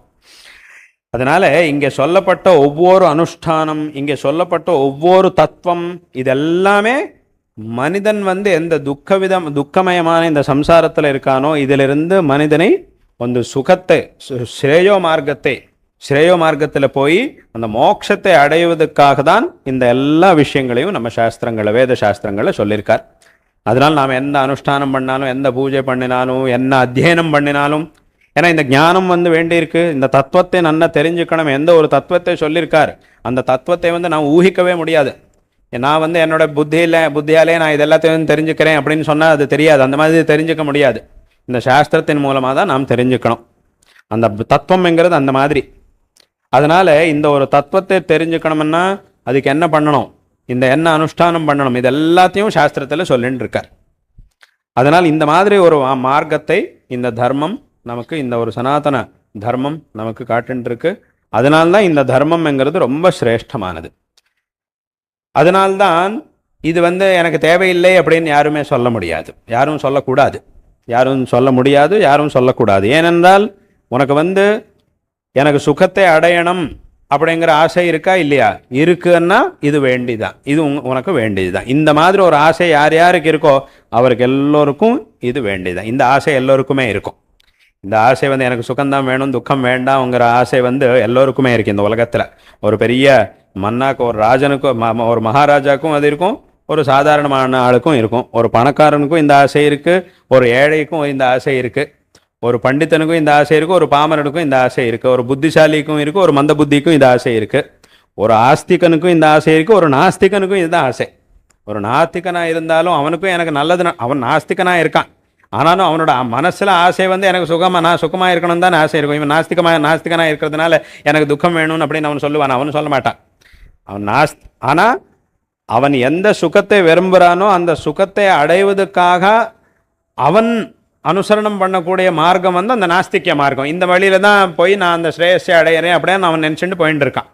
அந்த மார்க்கம் தப்பாக இருக்கும். அவன் எந்த மார்க்கத்தில் போயிட்டு இருக்கானோ அந்த வழி தப்பாக இருக்கலாம், ஆனால் அவனுக்கும் மனசில் இருக்கிற ஆசை அதுதான், எனக்கு சுகம் வேணும், எனக்கு நல்லது வேணும் அப்படிங்கிற ஆசை தான் அவனுக்கும் இருக்குது. அதனால் இந்த ஒரு ஆசை இருக்குன்னா அப்போ அதுக்காக நம்முடைய சாஸ்திரம் என்ன சொல்கிறதோ அந்த ஒரு வழியை அனுசரிக்கணும். அப்போ சில பேர் கேட்கலாம், நிறைய பேர் கேட்கலாம், இந்த உலகத்தில் நிறைய மதங்கள் இருக்குது, எல்லா மதங்களில் இருக்கிறவாளும் நாங்கள் சொல்கிறது தான் சரி, நாங்கள் சொல்கிறது தான் சரின்னு சொல்லிட்டு இருக்கார். இப்போ நீங்களும் இந்த இந்து தர்மம் தான் ரொம்ப சிரேஷ்டம் அப்படின்னு சொன்னால், அவர் சொன்ன மாதிரியே அவர் என்ன சொல்லிட்டு இருக்காரோ அதே மாதிரி சொன்ன மாதிரி ஆச்சே. ஏன்னா எல்லோருமே என்ன சொல்கிறார், நான் சொல்கிறதா சரி, நான் சொல்கிறதான் சரி, இப்படி தானே சொல்கிறார் எல்லோருமே. அப்போது இந்த ஹிந்து தர்மத்திலும் இந்த இந்து தர்மம் தான் சிரேஷ்டம் அப்படின்னு இந்துக்கள் சொல்கிறார். இன்னொருத்தன் நான் சொல்கிறதான் சரின்னு இன்னொருத்தன் சொல்கிறான். அப்போ எல்லோரும் நான் சொல்கிறதான் சரின்னு அப்படின்னே சொல்லிட்டு இருக்கார். அப்போ இதில் நம்ம எது தீர்மானம் பண்ணணும் அப்படின்னு ஒரு கேள்வி வரும். ஆனால் இங்கே நாம் தெரிஞ்சுக்க வேண்டிய ஒரு விஷயம் என்னென்னா, எந்த ஒரு சித்தாந்தத்தில் அந்த சித்தாந்தம் மேலே வரக்கூடிய எல்லா கேள்விகளுக்கும் நமக்கு ஜவாபு கிடைக்குமோ அதுதான் சரியான ஒரு சித்தாந்தம். எந்த சித்தாந்தத்தில் ஏன்னா ஒரு சித்தாந்தம், ஒரு புது விஷயம் கேட்டபோது மனிதனுக்கு ஒரு ஸ்வபாவம், அது ஒன்றும் பண்ண முடியாது, அது அப்படியே கேட்கணும் தான், அது கேட்கணும் நியமம். என்ன, ஏதாவது ஒரு புது விஷயம் கேட்டால் நம்ம மனசில் நிறைய கேள்விகள் வரும். இது எதுக்கு இப்படி, இது என்ன அப்படின்னு நிறைய கேள்விகள் எல்லாம் வரும். அந்த கேள்வி வரணும், கேள்வி கேட்கணும், கேள்வி கேட்டால் தான் அதுக்கு ஜவாப் கிடைக்கும், புது விஷயத்தை தெரிஞ்சுக்க முடியும். அதனால அதான் பகவானும் அதுதான் சொல்கிறார், கீதையில் பகவானும் அதுதான் சொல்கிறார், நீ கேளப்பா, உனக்கு என்ன சந்தேகம் வந்தாலும் நீ கேட்கணும், குரு கிட்ட போய் நீ கேட்கணும் அப்படின்னு தான் பகவானும் சொல்கிறார். கேட்டால் தான் உன்னால் தெரிஞ்சுக்க முடியும், கேட்கவே இல்லைன்னா உன்னால் தெரிஞ்சுக்க முடியாது அப்படின்னு கீதையிலையும் பகவான் சொல்ல, தத்வித்தி பிரணிபாத்தேன பரிப்பிரஷ்னேன சேவையா உபதேக்ஷந்தி தே ஞானம் ஞானின தத்துவதர்சினா. நீ ஒரு ஞானி கிட்ட போய் சும்மா யார்கிட்டயோ போகக்கூடாது, ஞானியாக இருக்கிறவங்க கிட்ட போகணும். ஒரு ஞானியாக இருக்கிறவங்க கிட்ட போய் முதல்ல நீ அங்கே போய் வினயமாக அவருக்கு நமஸ்காரம் பண்ணி உன்னோட மனசில் என்ன இருக்கோ அது கேளு, எந்த சந்தேகம் இருந்தாலும் கேட்கணும். தத்வித்தி பிரணிபாத்தேனா, முதல்ல அங்கே போய் நன்னா ஒரு வினயமாக அவருக்கு நமஸ்காரம் பண்ணணும். அதுக்கப்புறம் உன்னோட மனசில் என்ன கேள்வி இருக்கோ, இந்த தத்துவம் பற்றியோ நீ என்ன விஷயத்தை கேட்டுருக்கோ அந்த விஷயம் பற்றி அவர்கிட்ட கேளு. அப்படின்னா அவர்கிட்ட போய் அகங்காரமாக கேட்கக்கூடாது, வினயத்தோட கேட்கணும். அதுதான் பிரணிபாத்தேனா அப்படின்னு சொல்கிறார். இந்த தத்வித்தி பிரணிபாத்தேன பரிப்பிரஷ்னேன, பரிப்பிரஷ்னம்னா கேள்வின்னு அர்த்தம், சோத்தியம் கேட்கணும், நீ கேளு. அவர்கிட்ட போய் என்ன தத்துவம், அதுலேருந்து எப்படி இந்த தத்துவம் எப்படி இருக்கும், இந்த சம்சாரத்திலேருந்து எப்படி வரணும் முதலான எல்லா கேள்விகளும் நீ கேளு. அப்புறம் அவர் சொல்லுவார், நீ கேள்வி கேட்டால் கேள்வி கேட்கணும், அந்த கேள்விக்கு எப்போ எந்த மாதிரி பதில் சொல்லணுங்கிறது அவருக்கு தெரியும், அது அவர் பார்த்துப்பார். கேள்வி நீ கேட்கணும், அதுக்கப்புறம் எந்த கேள்விக்கு எப்போ பதில் கொடுக்கணுங்கிறது அவருக்கு தெரியும். அந்த டைம் வந்தபோது அவர், அந்த சமயம் வந்தபோது அவர் பதில் கொடுப்பார். ஆனால் அது வரைக்கும் அவரோட சேவை பண்ணிட்டே இரு. பிரணிபாத்தேன பரிப்பிரஷ்னேன சேவையா. சில வாட்டி உனக்கு நல்ல ஒரு தகுதி இருக்குன்னா உடனே ஜவாப் சொல்லிடுவார். சில வாட்டி உனக்கு அந்த தகுதி இல்லைன்னா அந்த தகுதி இருக்கிற வரைக்கும் வேற எல்லாம் சொல்லி கொடுத்து அந்த தகுதியை வர வச்சு உனக்கு ஜவாப் சொல்லுவார். ஆனால் அது வரைக்கும் நீ காத்துட்டே இருக்கணும், கொஞ்ச நாள் இருக்கணும். அதெல்லாம் தான் இந்த உபனிஷத்தில் ஒரு கதை வருது. இந்த சாந்தோக்கிய உபனிஷத்தில் ஒரு கதை வரும். ஒரு சந்தர்ப்பத்தில் இந்த தேவதைகளும் அசுரர்களும், இந்த தேவதைகள் பட்சத்தில் ராஜா இந்திரன், இந்த அசுரர்களுடைய பட்சத்தில் ராஜா விரோச்சனன் அப்படின்னு அவன் பேர். இவர் ரெண்டு பேரும் தத்துவத்தை தெரிஞ்சுக்கணும் அப்படின்னு சொல்லி பிரம்மா கிட்ட போயிருந்தார், பிரஜாபதி கிட்ட போயிருந்தார். போய் கேட்டார், சுவாமி எங்களுக்கு தத்துவம் பற்றி தெரிஞ்சுக்கணும்னு, இந்த ஆத்ம தத்துவம் பற்றி தெரிஞ்சுக்கணும்னு இருக்குது, எங்களுக்கு அந்த தத்துவத்தை உபதேசம் பண்ணுங்க, நாங்கள் ரெண்டு பேரும் அதுக்காக வந்திருக்கோம். அவர் தேவதை, இவர் ராட்சசம். ஆனால் நாங்கள் ரெண்டு பேரும் வெளியில் நாங்கள் ரெண்டு பேரும் எப்போ சண்டை போட்டுட்டே இருப்போம், ஆனால் இந்த ஒரு விஷயத்தில் மட்டும் ரெண்டு பேரும் சேர்ந்து தெரிஞ்சுக்கிறதுக்கு வந்திருக்கோம். ஏன்னா இது ரெண்டு பேருக்கும் தெரிஞ்சுக்க வேண்டியது தான், இந்த தேவதைகளுக்கும் அசுராளுக்கும் ஆகாது. ஆனாலும் இந்த ஒரு விஷயத்தில் மட்டும் நாங்கள் ரெண்டு பேரும் சேர்ந்து உங்ககிட்ட படிக்கணும்னு ரெண்டு பேரும் இங்கே வந்திருக்கோம், அதனால் என்ன தத்துவம்ங்கிறது எங்களுக்கு சொல்லுங்கோ அப்படின்னு கேட்டார். உடனே அந்த பிரஜாபதி சொன்னார், 32 வருஷம் எங்கிட்ட பிரம்மச்சரியத்தில் இருங்கோ, அதுக்கப்புறம் சொல்கிறேன் அப்படின்னு சொல்லிட்டார். 32 வருஷம் வரைக்கும் எங்கிட்ட பிரம்மச்சரியத்தில் இருந்தால் அப்போ நான் கேட்பேன், அப்போ நான் சொல்லுவேன்னு சொன்னார். சரின்னு இருந்தார். 32 வருஷம் ஆச்சு. கேட்டார், 32 வருஷம் பிரம்மச்சாரியா உங்ககிட்ட இருக்கோம், எல்லாத்தையும் விட்டு எல்லா போகங்களையும் எல்லாத்தையும் விட்டுட்டு பிரம்மச்சரியத்தில் உங்ககிட்ட இருக்கோம். ஏன்னா தேவதைகள் ராஜா இப்போ இந்த இங்கே இருக்கிறவாளெல்லாம் சொர்க்கத்துக்கு போய் அங்கே சுகத்தை அனுபவிக்கணும்னு இங்கேருந்து போயிட்டு இருக்கார். அந்த சொர்க்கத்துக்கே அதிபதியாக இருக்கிற இந்திரனுக்கு எவ்வளோ சுகம் இருக்கும். ஆனால் அது எந்த சுகத்தையும் விட்டுட்டு, அதே மாதிரி ராட்சசாளுக்கும் சுகம் இருக்கும், அவளுக்கும் சுகம் இருக்கு. ஆனால் அது எல்லாத்தையும் விட்டுட்டு இங்கே பிரம்மச்சரியத்தில் இவரோட சேவை பண்ணிட்டு 32 வருஷம் இருந்தார். அந்த 32 வருஷம் ஆச்சு சுவாமி, இப்போ நீங்கள் சொன்ன சமயம் எல்லாம் முடிஞ்சு கொடுத்து இப்போ எங்களுக்கு உபதேசம் பண்ணுங்கோ. சரின்னு அவர் உபதேசம் பண்ணிட்டார். 2 பேருக்கும் ரொம்ப சந்தோஷமாச்சு. நாங்கள் எதுக்காக வந்திருக்கோமோ அந்த காரியம் முடிஞ்சு கொடுத்து இப்போ நாங்கள் சந்தோஷமாக எங்கள் இடத்துக்கு போயிடுவோம் அப்படின்னு 2 பேரும் கிளம்பிட்டார். அந்த விரோச்சனன் அவனோட இடத்துக்கு போயிட்டான். ஆனால் இந்த இந்திரன் கொஞ்சம் மெதுவாக போயிட்டே இருக்கான். போகும்போது அவர் என்ன உபதேசம் பண்ணியிருக்காரோ அதை மனசில் அப்படியே சிந்தனம் பண்ணிட்டு போயிட்டு இருந்தான். போகும்போது கொஞ்சம் தூரம் போனால் மனசில் யோசனை பண்ணிட்டே போயிட்டு இருக்கான். போகும்போது எங்கேயோ ஒரு இடத்துல அவனுக்கு ஒரு கேள்வி வந்துடுத்து மனசில். அவர் இந்த மாதிரி சொல்லியிருக்கார், ஆனால் சொன்னதில் இந்த மாதிரி ஒரு கேள்வி வரதே, இந்த கேள்விக்கு என்ன பதில்? அந்த பதில் தெரியாமல் முன்னாடி போக முடியாது. இந்த என்ன விஷயத்தை சொல்லியிருக்காரோ அது பூர்ணமாக புரிஞ்சிக்க முடியாது. அதனால் இந்த கேள்விக்கு என்ன பதில் இருக்கலாம் அப்படின்னு யோசனை பண்ணால் எவ்வளோ யோசனை பண்ணாலும் அந்த பதில் தெரியல. சரி, அப்போ அவர்கிட்டே போய் கேட்கலாம்னு வாபஸ் அவர்கிட்டே போனான். அந்த பிரஜாபதிக்கிட்டே போனான். சுவாமி, நீங்கள் இந்த மாதிரி சொல்லியிருக்காள், அது புரிஞ்சுடுத்தோ, ஆனால் அதுக்கு மேலே இந்த மாதிரி ஒரு கேள்வி வரதே, இந்த கேள்விக்கு என்ன ஜவாபு? அப்போ அவர் சொன்னார், இன்னொரு 32 வருஷம் இங்கே பிரம்மச்சரியத்தில் இரு, அப்போ சொல்கிறேன். என்ன இப்போ சொல்ல முடியாது, அப்போ தான் சொல்ல முடியும்னார். சரி, என்ன எப்படியும் வந்தது அதுக்காக தான். அதனால் இன்னொரு 32 வருஷம் அங்கேயே பிரம்மச்சாரியாக இருந்தான். 32 வருஷம் ஆனதுக்கப்புறம் திருப்பி கேட்டான். அந்த கேள்வி இருந்தது, அதுக்கு ஜவாப் சொல்லுங்க சொல்லிட்டார். அப்படின்னா எல்லாம் வேலை முடிஞ்சுடுத்துன்னு கிளம்பிட்டான். திருப்பி அதை யோசனை பண்ணிட்டே போயிட்டு இருந்தான். போகும்போது இன்னொரு கேள்வி ஏதோ வந்தது. அந்த விஷயத்துக்கு மேலே இன்னொரு கேள்வி வந்தது. அப்போ இதுக்கு என்ன பண்ணுறது? திருப்பி அவர்கிட்ட தான் போனான். சுவாமி, இன்னொரு கேள்வி வந்திருக்கு, அதெல்லாம் சரியாச்சு, அது வரைக்கும் நீங்கள் சொன்னதெல்லாம் சரியாக எடுத்தோ, ஆனால் இதுக்கு மேலே ஒரு கேள்வி வருது, இதுக்கு நான் என்ன பண்ணட்டும், இதுக்கு என்ன ஜவாபுன்னு. இன்னொரு 32 வருஷம் இருந்தால் சொல்கிறேன்னு சொன்னார். சரின்னு இன்னொரு 32 வருஷம் பிரம்மச்சரியத்தில் இருந்தான். அப்புறம் ஜவாப் சொல்லிட்டார், புரிஞ்சுடுத்து திருப்பி கிளம்பிட்டான். போகும்போது திருப்பி யோசனை பண்ணிட்டு தான் திருப்பி கேள்வி வந்தது. இன்னொரு வாட்டி வந்தான். இப்போவே 3 தடவை ஆச்சு, 32ன்னு 3 தடவை ஆச்சு, 96 வருஷம் ஆச்சு எல்லாம் சேர்த்து. அதெல்லாம் திருப்பி போனான். சுவாமி, எனக்கு இன்னொரு கேள்வி வருது, இதுக்கு என்ன சொல்லணும்? அப்போ அவர் சொன்னார், இந்த வாட்டி 32 சொல்லலை, இந்த வாட்டி 5 வருஷம் சொன்னார். ஒரு 5 வருஷம் இருப்பா என்கிட்ட, அப்போ நான் சொல்கிறேன், வச அபராணி 5 வருஷாணி அப்படின்னு அவர் சொன்னார். இன்னொரு 5 வருஷம் இருந்ததுக்கப்புறம் சொல்ல வேண்டியது எல்லாத்தையும் சொல்லிட்டார். இதுதான் தத்துவம் அப்படின்னு சொன்னார். அப்போ எல்லாமே புரிஞ்சு கொடுத்தவனுக்கு இன்னும் அதுக்கு மேலே ஒரு கேள்வியும் இல்லை. அந்த மாதிரி எல்லா விஷயத்தையும் சொல்லிட்டார். ஏன்னா ஏன் அவர் அப்படி பண்ணியிருக்காருன்னா, சொல்ல வேண்டிய எல்லா விஷயத்தையும் ஒரே நாளில் சொல்ல முடியாது. கொஞ்சம் கொஞ்சமாக தெரிஞ்சுக்கணும். இன்றைக்கி கொஞ்சம், நாளைக்கு கொஞ்சம், இந்த மாதிரி கொஞ்சம் கொஞ்சமாக அதை புரிஞ்சுண்டு அந்த தத்துவத்திற்குள்ளே போனோம். அதனால் அந்த தத்துவத்தில் ஒரு விஷயத்தை கேட்டு புரிஞ்சுண்டு அடுத்த விஷயத்துக்கு போனோம்னா கொஞ்சம் சமயம் வேண்டியிருக்கு, நேரம் வேண்டி இருக்கும். அது நன்றாக புரிஞ்சுண்டு அது மனசில் எடுத்துக்கிறதுக்கு கொஞ்சம் டைம் வேணும், சமயம் வேணும். அது இருந்தால் தான் இவனால் அடுத்த விஷயத்தை புரிஞ்சுக்க முடியும். இப்போ உலகத்துலேயும் 1லேருந்து 10 வரைக்கும் எல்லாத்தையும் ஒரே சமயத்தில் ஒரே வருஷத்தில் இந்த குழந்தைகளுக்கு நான் எல்லாம் சொல்லித்தரேன்னா அது முடியாது. முதல்ல ஃபர்ஸ்ட் ஸ்டாண்டர்ட் படிக்கணும், அதுக்கப்புறம் 2வது, அதுக்கப்புறம் 3வது, அதுக்கப்புறம் 4வது, அப்படி போனால் தான் அது புரிஞ்சுக்க முடியும். எல்லாத்தையும் ஒரே வருஷத்தில் முடிச்சிடுறேன்னா அது முடியாது. அதே மாதிரி இங்கேயும் இதெல்லாம் ஆனதுக்கப்புறம் அவரெல்லாம் சொல்லிட்டார், அவனெல்லாம் புரிஞ்சுடுத்து. அதனால் இது எதுக்கு சொல்ல வந்தேன்னா, கீதையில் பகவான் சொன்னார், தத்வித்தி பிரணிபாத்தேன பரிப்பிரஷ்னேன சேவையா அப்படின்னு சொன்னார். நீ போய் கேட்கணும். அப்புறம் கேட்டபோது உனக்கு என்ன தகுதி இருக்குது, இந்த ஒரு விஷயத்தையும் உனக்கு எப்படி சொல்லித்தரணும், ஒரே இதிலேயே எல்லாத்தையும் சொல்லிடலாமா, இல்லைன்னா தனித்தனியாக பிரித்து சொல்லலாமா, அதெல்லாம் குருவுக்கு தெரியும். அப்போ அவர் சொல்லுவார் எந்த மாதிரி பண்ணணுங்கிறது குரு சொல்லுவார். அவர் என்ன சொல்லுவாரோ அதை நீ பண்ணு அப்படின்னு சொல்லியிருக்கார்.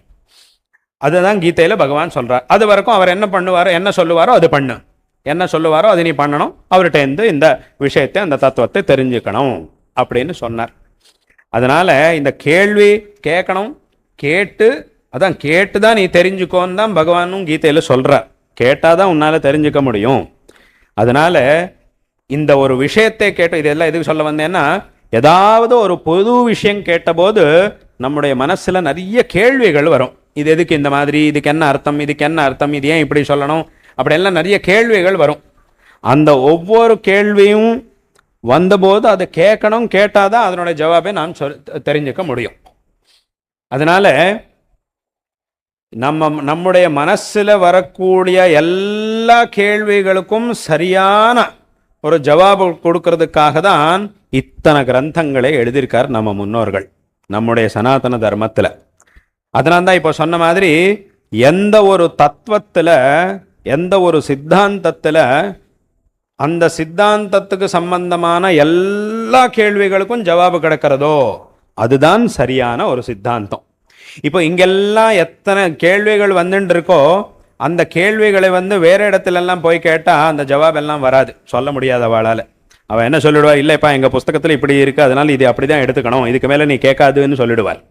இதுக்கு மேலே யாரும் கேட்கக்கூடாது, நீங்கள் கேட்கவும் கூடாது, நாங்கள் சொல்கிறதும் இல்லை, நாங்கள் சொல்ல மாட்டோம், நீங்கள் கேட்கவும் கூடாது அப்படின்னு கேட்டால் அது பெரிய அபராதமே ஆகிடும் அங்கெல்லாம். ஆனால் இங்கே தான் கேட்கணும் அப்படின்னு சொல்லக்கூடிய ஒரே, நீ கேளு அதுக்கு நான் ஜவாப் சொல்ல, எத்தனை கேள்விகளானாலும் நீ கேட்டுட்டே இரு, அதுக்கு எல்லாத்துக்கும் நான் ஜவாப் சொல்கிறேன் அப்படின்னு சொல்லக்கூடிய ஒரே ஒரு தர்மம்னா அது நம்முடைய சனாதன ஹிந்து தர்மம் தான். இந்த ஒரு தர்மத்தில் அதனால்தான் இத்தனை கிரந்தங்கள் இருக்கு. இல்லைன்னா ஏதோ ஒரு புஸ்தகம் எழுதிட்டு இதே எல்லாரும் படிங்கோ, இது படிச்சா போறோம், இதுக்கு மேலே யாரும் கேள்வியும் கேட்கப்படாது, நாங்களும் ஒன்றும் சொல்ல மாட்டோம் அப்படின்னு சொல்லிடலாமே. ஆனால் அப்படி சொல்லலை. வெறும் ஒரே ஒரு பகவத்கீதை இருக்கு. அந்த பகவத்கீதைக்கு மேலே எவ்வளோ வியாக்கியானம் இருக்கு, எவ்வளோ பாஷ்யங்கள் இருக்கு, எவ்வளோ வியாக்கியானம், உபவியாக்கியானம் எல்லாமே எவ்வளோ இருக்கு.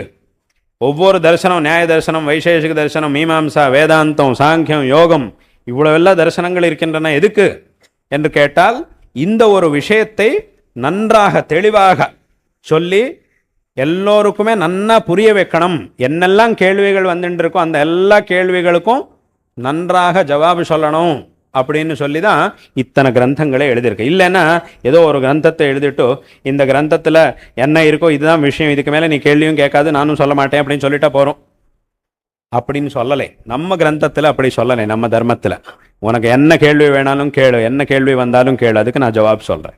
இப்போ ஆதிசங்கரர் அவருடைய யாத்திரையில் திக்விஜய யாத்திரை பண்ணுற போது நிறைய இடத்துல பண்டிதாளோட வாதம் பண்ணியிருக்கார். ஏன் பண்ணியிருக்கார்? அவரை அந்த பண்டிதாளோட ஏன் வாதம் பண்ணியிருக்காருன்னா, இந்த பண்டிதர்கள் ஆதிசங்கரர் எந்த ஒரு அத்வைத்த தத்துவத்தை உபதேசம் பண்ணியிருக்காரோ அதை அவ முதல்ல ஒத்துக்கலை.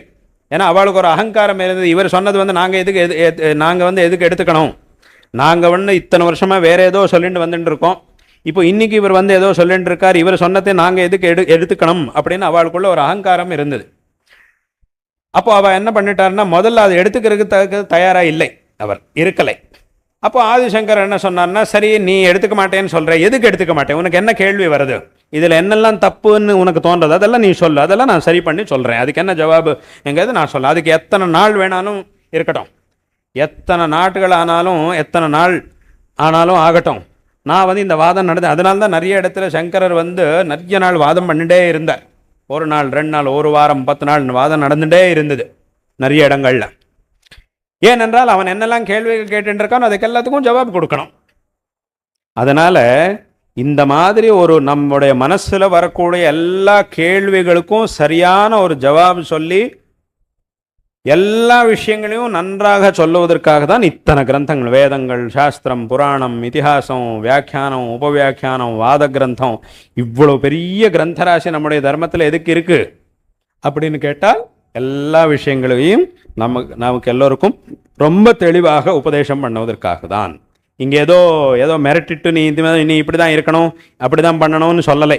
நீ தெரிஞ்சுக்கணும், நீ தெரிஞ்சுக்கிறதுக்கு நிறைய விஷயம் இருக்கு, அதுக்கு சமயமும் வேண்டி இருக்கு.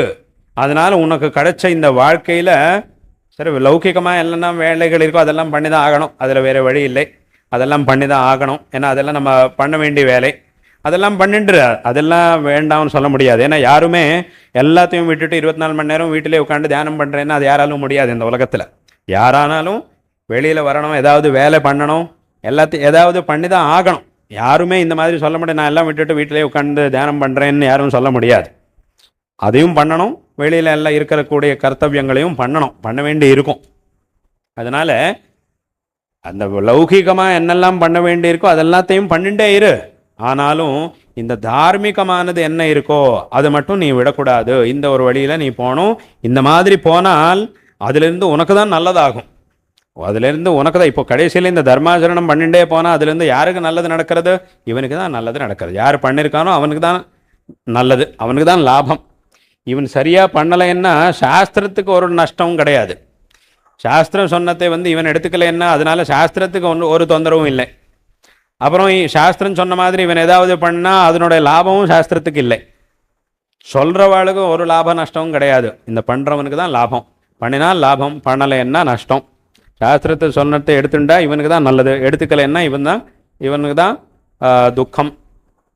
அதனால் இங்கே ஒருவேளை இது எடுத்துக்கலைன்னா என்ன ஆகும்?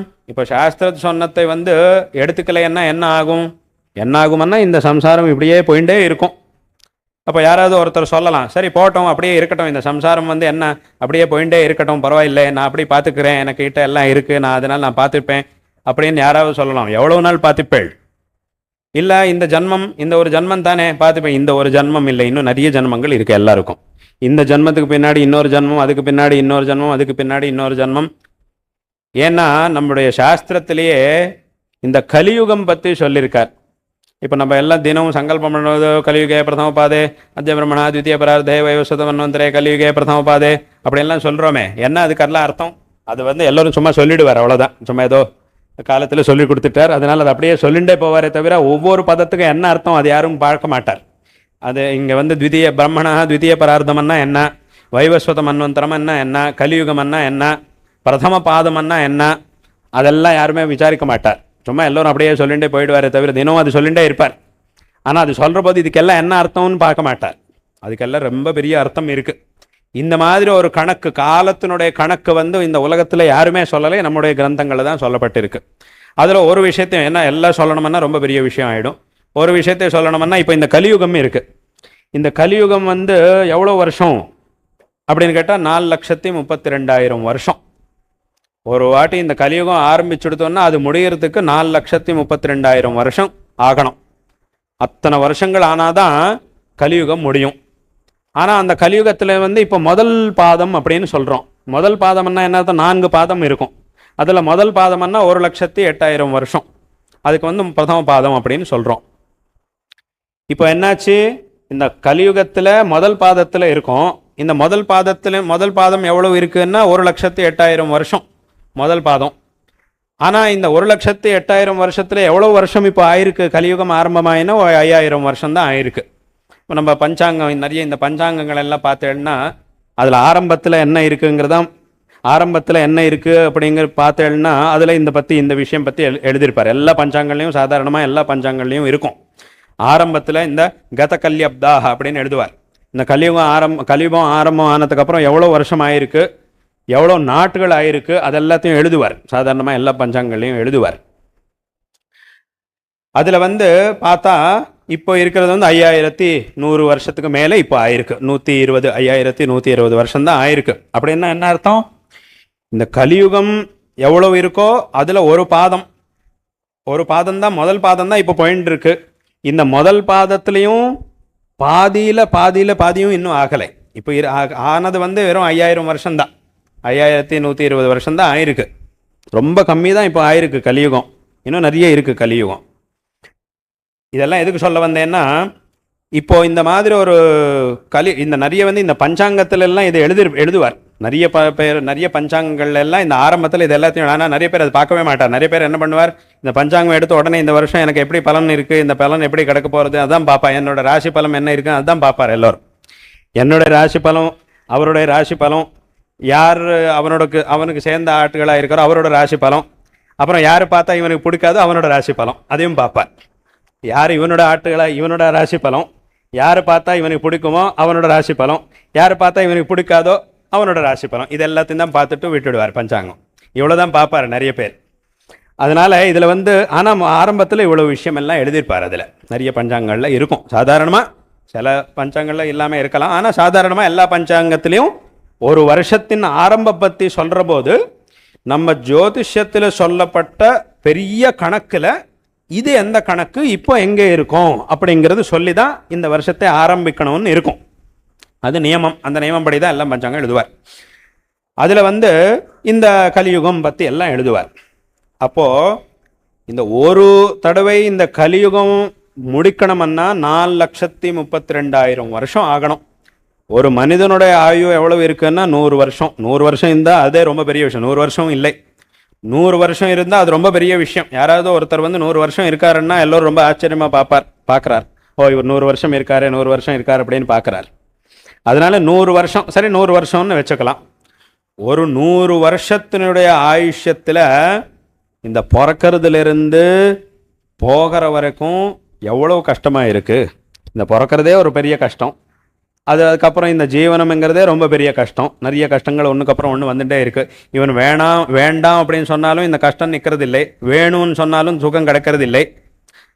அதெல்லாம் இவனோட கையில் இல்லை. அது வந்துட்டே இருக்குது, போயிட்டே இருக்குது. அது எப்படி வரதோ அப்படி இவன் அனுபவிச்சுட்டு இருக்கான். இந்த மாதிரி ஒரு ஜீவனம் வாழ்க்கையில எல்லாம் கஷ்டமாக இருக்குது. கடைசியில் இந்த மிருத்யுங்கிறது ரொம்ப பெரிய கஷ்டம். அது நினைச்சாலே ரொம்ப பயமாக இருக்குது எல்லோருக்கும். அதை பற்றி பேசினாலே ரொம்ப பயம், ரொம்ப கஷ்டமாக இருக்குது எல்லோருக்கும். அதனால இந்த ஜீவனம் வந்து துக்கம்.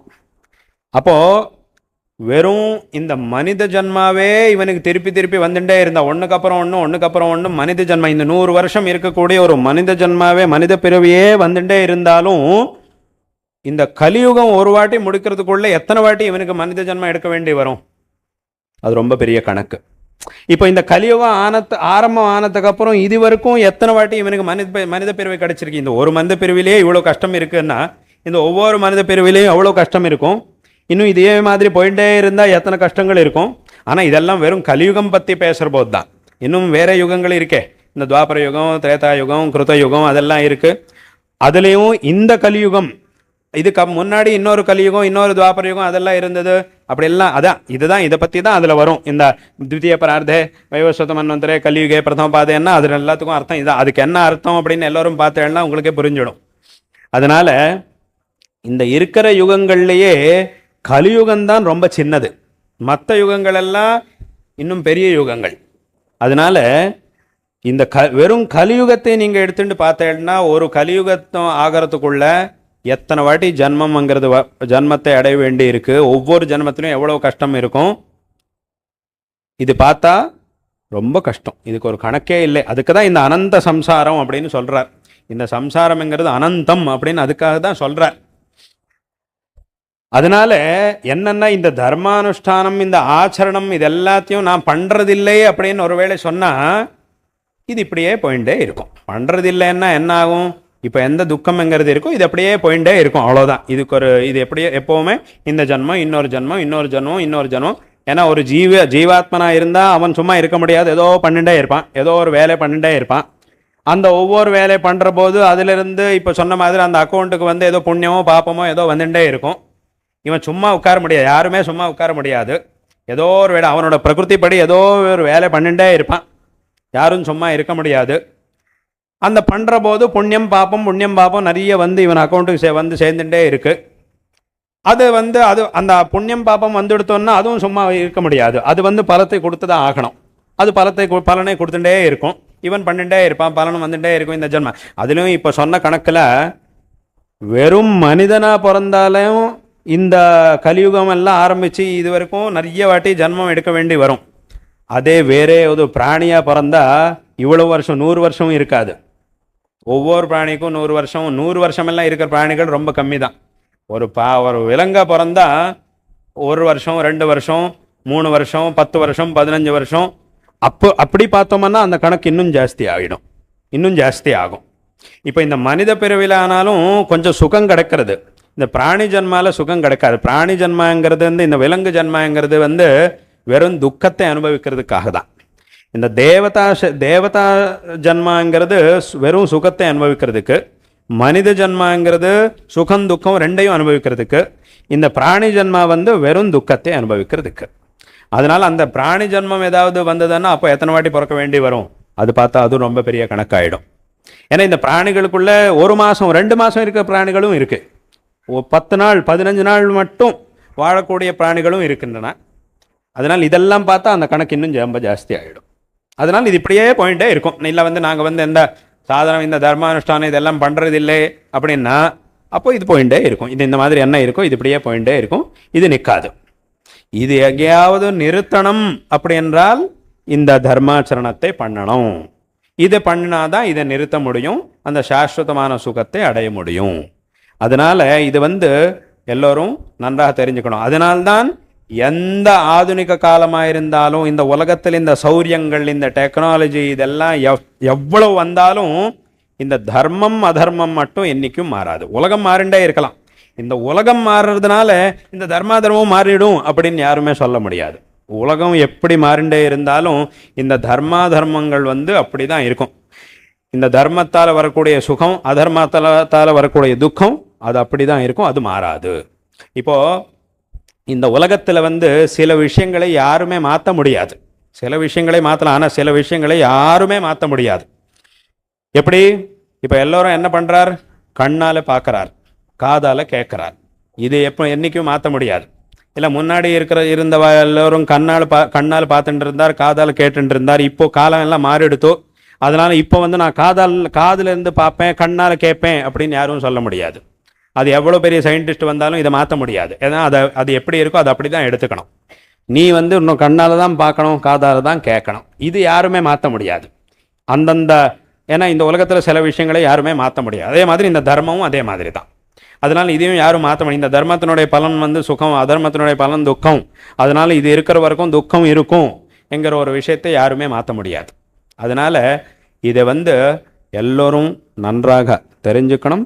அதனால்தான் இந்த ஒரு தர்மத்தை எல்லோரும் நன்றாக ஆச்சரணம் பண்ணி இந்த ஒரு வாழ்க்கையை பயன்படுத்தி கொள்ளணும் என்கிற ஒரு விஷயத்தை இந்த ஒரு சந்தர்ப்பத்தில் சொல்ல விரும்புகிறோம்.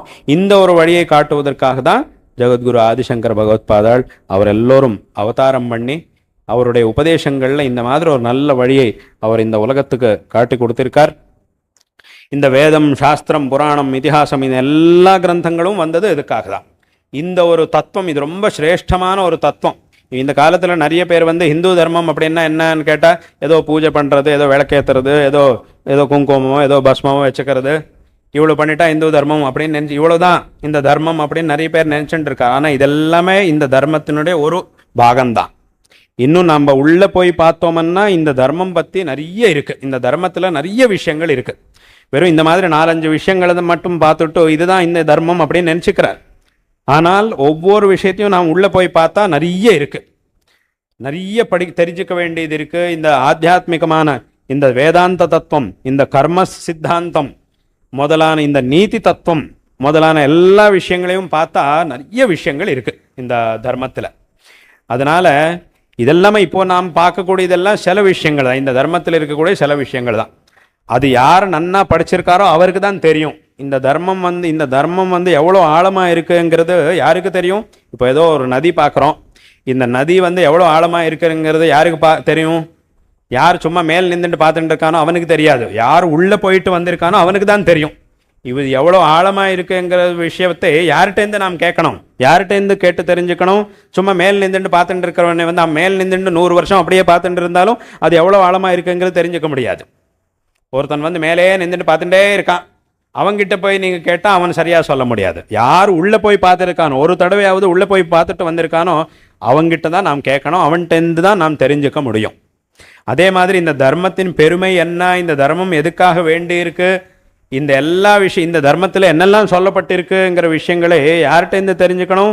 சும்மா இன்றைக்கி யார் யார் என்னெல்லாம் பேசிட்டு இருக்காரோ அவகிட்ட சும்மா 4-5 விஷயம் இங்கே இருக்கிறது ஏதோ 2-3 புஸ்தகத்தில் 2 புஸ்தகத்துலேயும் 2-3 விஷயம் மட்டும் படிச்சுட்டு எனக்கெல்லாம் தெரியும் அப்படின்னு நினச்சிட்டு யாரெல்லாம் பேசிட்டு இருப்பாரோ அவகிட்டேருந்து நாம் தெரிஞ்சுக்க முடியாது, தெரிஞ்சுட்டா போராது. யார் ஆழமாக தெரிஞ்சுட்டு இருக்காரோ, அத்தியனம் பண்ணியிருக்காரோ, அதனால்தான் இந்த சனாதன தர்மத்தில் இந்த அத்தியனம்ங்கிறது ரொம்ப முக்கியம். இந்த அத்தியனத்துக்கு ஒரு பெரிய ஸ்தானம் கொடுத்திருக்கார். அத்தியனம்னா படிக்கிறது. இந்த அத்தியனம்ங்கிறது ரொம்ப முக்கியம். முன்னாடி ஒரு காலத்துல எல்லாம் நிறைய குருகுலங்கள் எல்லாம் இருந்தது. அதனால்தான் நிறைய குருகுலம் அந்த எல்லா குருகுலங்களுக்கும் போய் எல்லோரும் அத்தியனம் எல்லாம் பண்ணிட்டு இருந்தார். எதுக்குன்னா இங்க தெரிஞ்சுக்க வேண்டிய விஷயம் அவ்வளவு இருக்கு. அதனால இதெல்லாம் இப்போ இதுல நிறைய விஷயங்கள் இருக்கு. அதுல ஒரு விஷயத்தை தெரிஞ்சுக்கணும் என்றாலே நிறைய வருஷம் முயற்சி பண்ண வேண்டி இருக்கு. ஏதோ ஒரு மீமாம்சா சாஸ்திரம் படிக்கணும், அதுக்கு நிறைய வருஷம் படிக்கணும். ஏதோ வியாக்கரணம் படிக்கணும்னா அதுக்கு நிறைய வருஷங்கள் படிக்க வேண்டி இருக்கு. ஏதோ ஒரு ஆகம சாஸ்திரம் படிக்கணும்னா நிறைய விஷயங்கள் நிறைய வருஷம் படித்தாதான் அதை அத்தியனம் பண்ண முடியும், நன்றாக தெரிஞ்சுக்க முடியும். சும்மா ஏதோ 2 நாள் உட்காந்து படிக்க முடியாது எந்த ஒரு சாஸ்திரத்தையும். நிறைய வருஷம் அதுக்கு ஒரு சம்பிரதாயம் வேற இருக்கு.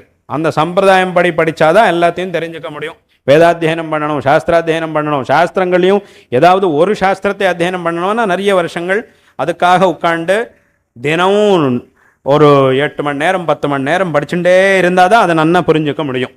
அத்தனை விஷயங்கள் நம்முடைய தர்மத்தில் இருக்குது. அதனால் இந்த தர்மத்தினுடைய தத்துவம் எப்படி இருக்குது, இது எவ்வளோ ஆழமாக இருக்குங்கிற ஒரு விஷயத்தை நாம் யார் அதை நன்னா படிச்சுட்டு வந்திருக்காரோ அவர்கிட்ட இருந்து தான் நாம் தெரிஞ்சுக்கணும். அதனால் சும்மா ஏதோ 2-3 புஸ்தகம் படிச்சுட்டு யாரும் நிறைய எல்லா விஷயங்களையும் தெரிஞ்சுக்க முடியாது. அதுக்கு ஒரு சம்பிரதாயம்ங்கிறது இருக்குது. அதனால இந்த மாதிரி அந்த ஒரு தத்துவத்தை எல்லோரும் நன்றாக தெரிஞ்சுக்கணும். இந்த ஒரு தர்மத்தின் பெருமையை எல்லோரும் நன்றாக தெரிஞ்சுக்கணும். இந்த ஒரு தர்மத்தை நன்றாக ஆச்சரணம் பண்ணணும். நாமும் இந்த தர்மத்தை நன்றாக ஆச்சரணம் பண்ணணும். நம்ம வீட்டில் இருக்கிற குழந்தைகளுக்கும் இதை நன்றாக சொல்லிக் கொடுக்கணும். சின்ன வயசுலேருந்து இந்த ஒரு தர்மத்தை நன்றாக சொல்லிக் கொடுக்கணும். இதில் இருக்கக்கூடிய நிறைய விஷயங்களை சொல்லிக் கொடுக்கணும். இப்போ இந்த காலத்தில் நிறைய பேர் என்ன யோசனை பண்ணிட்டு இருப்பார், எங்கள் குழந்தைகள் நிறைய ஸ்தானத்துக்கு, பெரிய ஸ்தானத்துக்கு வரணும் அப்படின்னு எல்லோருக்கும் அந்த ஒரு ஆசை இருக்குது. எல்லா வீட்டுகள்லையும் எங்கள் குழந்தைகள் இந்த உலகத்திலேயே ரொம்ப பெரிய ஸ்தானத்துக்கு வரணும் அப்படின்னு எல்லோருக்கும் அந்த ஆசை இருக்குது. நன்னா படிக்கணும், நன்னா சம்பாதிக்கணும், நல்ல ஸ்தானத்தில் இருக்கணும் அப்படிங்கிற ஒரு ஆசை எல்லோருக்கும் இருக்கும். அது இருக்கணும். ஆனால் நிறைய பேர் என்ன நினச்சிட்டு இருப்பாருன்னா, இதுக்காக எங்கள் குழந்தைகளுக்கு இந்த லௌகீகமான விஷயங்களை மட்டும் சொல்லி கொடுத்தா போகிறோம் அப்படின்னு நினச்சிட்டு இருக்கார். ஏன்னா இவர் லௌகிகத்தில் தானே மேலே வரணும்னு நாங்கள் எல்லாம் நினச்சிட்டு இருக்கோம். அப்போ லௌகிகத்தில் மேலே வரணும்னா லௌகிக விஷயங்கள் பற்றி சொல்லிட்டா போகிறோம் அப்படின்னு நினச்சிட்டு இருக்கார். இந்த மாதிரி நினைக்கிற போது தான் தப்பு பண்ணிட்டு இருக்காரு. நிறைய பேர் இந்த மாதிரி நினச்சிட்டு தான் தப்பு பண்ணுறார். ஏனென்றால் இந்த லௌகிக பிரபஞ்சத்தில் இவர் மேலே வரணும்னா வெறும் லௌகிகத்தை மட்டும் சொல்லிக் கொடுத்தா போராது. இந்த தார்மீகமான விஷயங்கள் பற்றியும் சொல்லிக் கொடுக்கணும். இந்த தார்மீகமான விஷயங்கள் பற்றியும் சொல்லிக் கொடுத்தாதான், தார்மீகமும் லௌகிகமும் ரெண்டையும் சொல்லிக் கொடுத்தாதான் இவர் உலகத்தில் பெரிய ஸ்தானத்துக்கு வர முடியும். இந்த தார்மீக சம்ஸ்காரம்ங்கிறது குழந்தைகளுக்கு ரொம்ப முக்கியம். இது வந்தாதான் உலகத்தில் அவர் பெரிய ஸ்தானத்துக்கு வர முடியும். இந்த சம்ஸ்காரம் இல்லாமல் அவர் பெரிய ஸ்தானத்துக்கு வந்தாலும் அவர் நிறைய நாள் அதில் இருக்க முடியாது, அந்த ஸ்தானத்தில் இருக்க முடியாது. இந்த சம்ஸ்காரம் இருந்தால் தான் அந்த ஸ்தானத்தில் பெரிய ஸ்தானத்துக்கு வர முடியும். நிறைய பேர் என்ன நினச்சிட்டு இருப்பார், இது தார்மீகம், இது லௌகிகம், எங்களுக்கு லௌகிகம் தான் வேண்டி இருக்கு, அதனால தார்மீகம் தேவையில்லை அப்படின்னு நினச்சிக்கிறார். ஆனால் இங்கே தான் இந்த மாதிரி நினச்சிட்டு தான் தப்பு பண்ணுறார் நிறைய பேர். ஏனென்றால் இந்த தார்மீகத்துக்கும் லௌகிகத்துக்கும் சம்பந்தம் இருக்குது. அது இல்லைன்னு அப்படின்னு இல்லை, இருக்குது. தார்மீகத்துக்கும் லௌகிகத்துக்கும் சம்பந்தம் இருக்குது. அதனால எவ்வளோ தார்மீக இந்த லௌகிகமான இந்த படிப்பு அதோட எவ்வளோ தார்மீகமான சம்ஸ்காரம் குழந்தைகளுக்கு கிடைக்குமோ அவ்வளோ மேலே இருக்கிற ஸ்தானத்துக்கு அவர் வர முடியும் வாழ்க்கையில். அதனால் இதை எல்லோரும் ஞாபகம் வச்சுக்கணும். நிறைய பேர் நம்ம உலகத்தில் பார்த்துட்டே இருப்போம், நல்ல ஸ்தானத்துக்கு வந்தவருக்கு அந்த ஒரு நல்ல சம்ஸ்காரம் இருந்தால் தான் அந்த ஸ்தானத்தில் இருக்க முடியும். இல்லைன்னா ஏதோ அதிர்ஷ்டத்தில் அந்த ஸ்தானத்துக்கு வந்தாலும் ஜாஸ்தி நாள் அதில் யாரும் இருக்க முடியாது. அந்த சம்ஸ்காரம் இருந்தால் தான் அந்த ஸ்தானத்துக்கு வர முடியும். அந்த சம்ஸ்காரம்னா அதுதான் தார்மீக சம்ஸ்காரம். அதனால் இந்த ஆன்மீக சம்ஸ்காரம் குழந்தைகளுக்கு கிடைச்சாதான் நீங்கள் நினச்சிக்கக்கூடிய அந்த ஸ்தானத்துக்கு குழந்தைகள் வர முடியும். இல்லைன்னா வெறும் இந்த படிச்சுட்டே இருந்தால் போகிறோம் அப்படின்னு அவள் லௌகிகத்துக்கு தானே போக வேண்டியிருக்கு, அதனால இந்த லௌகிகமாக எதாவது சொல்லிக் கொடுக்க வேண்டியிருக்கோ அது எல்லாத்தையும் சொல்லிக் கொடுத்துட்டா போகிறோம் அப்படின்னு சொன்னால், இன்றைக்கி நீங்கள் இது போகிறோம்னு சொன்னால் நாளைக்கு அவளும் போகிறோம்னு சொல்லிவிடுவார். உங்களை விட்டுட்டு எங்கேயோ போயிடுவார். நான் இங்கே இருந்துட்டா போகிறோம், அவள் போய் அப்பா அம்மாவை போய் பார்க்க தேவையில்லை, அவள் போயிட்டாருன்னா இங்கேருந்து ஏதோ பணம் அனுப்பிச்சுட்டா போகிறோம், ஏதோ நீங்கள் சொல்லிவிட்டு நாங்கள் இங்கே வர முடியாது, நாங்கள் இங்கே இருப்பேன், நீங்கள் ஏதோ பண்ணிட்டுருங்க போகிறோம் அப்படியே அவளும் சொல்லிடுவார். நீங்கள் போகிறோம்னு சொன்னால் அப்போ அவளுக்கும் நீங்கள் என்ன பண்ணுவேளோ அதுதானே அவளுக்கும் வரும். அதனால் இப்போ இது போகிறோம்னு சொன்னால் அப்போ அவளும் அப்படி தான் நினச்சிட்டு இருப்பார். அதனால் இது எல்லோரும் ஞாபகம் வச்சுக்கணும். அந்த குழந்தைகளுக்கும் இன்னும் நல்ல சம்ஸ்காரத்தை கொடுக்கணும். சின்ன வயசுலேருந்தே இந்த எல்லா விஷயங்களையும் சொல்லி கொடுக்கணும். அதனால் இதை எல்லோரும் ஞாபகம் வச்சுக்கணும். ஒவ்வொரு வீட்டிலையும் ஒவ்வொரு குழந்தைக்கும் இந்த தார்மீக சம்ஸ்காரம் கிடைக்கணும். ஒவ்வொரு ஊர்லேயும் இந்த தார்மீகமான சம்ஸ்காரத்தை குழந்தைகள் ஒருவேளை வீட்டில் முடியலன்னா ஏதோ ஒரு வாரத்தில் ஒரு நாளோ 2 நாளோ எங்கேயாவது ஒரு இடத்துல விவசாய பண்ணி ஏதோ ஒரு கோவில்லையோ, இந்த கோவில்கள்னா அங்கே தரிசனம், நித்திய பூஜை, உற்சவங்கள் அதெல்லாம் நடந்துகிட்டே இருக்கும், அதெல்லாம் நடக்கணும். ஆனால் அது மட்டும் பண்ணால் போகாது. கோவில்களில் அது மட்டும் பண்ணால் போகாது, அதையும் பண்ணணும். அதே மாதிரி அந்த இடத்துல இருக்கக்கூடிய ஜனங்களுக்கு ஒரு தர்ம ஜாகிருதி பண்ணக்கூடிய காரியங்களும் அந்த கோவிலில் நடக்கணும். எங்கே கோவில் வேணாலும் இருக்கட்டும். ஏன்னா கோவில்ங்கிறது அது பகவான் இருக்கக்கூடிய ஒரு ஸ்தானம், அது ஒரு சக்தி இருக்கக்கூடிய ஒரு ஸ்தானம். அதனால் அந்த கோவிலுக்கு யார் போவாரோ அவளுக்கு அங்கே இந்த மாதிரி விஷயங்களை பற்றி சொல்லிக் கொடுக்குற ஒரு ஏற்பாடும் பண்ணினால் அது ரொம்ப நல்லது. அந்த மாதிரி இருந்தால் அங்கே குழந்தைகளை அனுப்பணும். எங்கேயாவது இந்த மாதிரி நல்ல காரியக்கிரமம் நடக்கிறதுன்னா அது நல்லதாக நடக்கிறது, நல்ல காரியம், நல்ல சம்ஸ்காரம் கொடுக்கக்கூடிய ஒரு காரியம் நடக்கிறதுன்னா அங்கே கண்டிப்பாக அனுப்பணும். ஏன்னா அந்த சம்ஸ்காரம் கிடைச்சாதான் நீங்கள் வந்து உங்கள் குழந்தைகளுக்கு வந்து எந்த ஸ்தானத்துக்கு வரணும் அப்படின்னு விரும்பின்றிருக்காளோ அந்த ஸ்தானத்துக்கு அவள் வர முடியும். இல்லைன்னா அது எவ்வளோ பிரயத்னம் பண்ணாலும் அவள் வர முடியாது. இந்த சம்ஸ்காரம்ங்கிறது வேணும். மனிதனுக்கு இந்த சம்ஸ்காரம்ங்கிறது ரொம்ப முக்கியம். ஏன்னா இந்த சம்ஸ்காரம் இருக்கிறவன் வந்து எப்போதுமே தப்பு பண்ண முடியாது.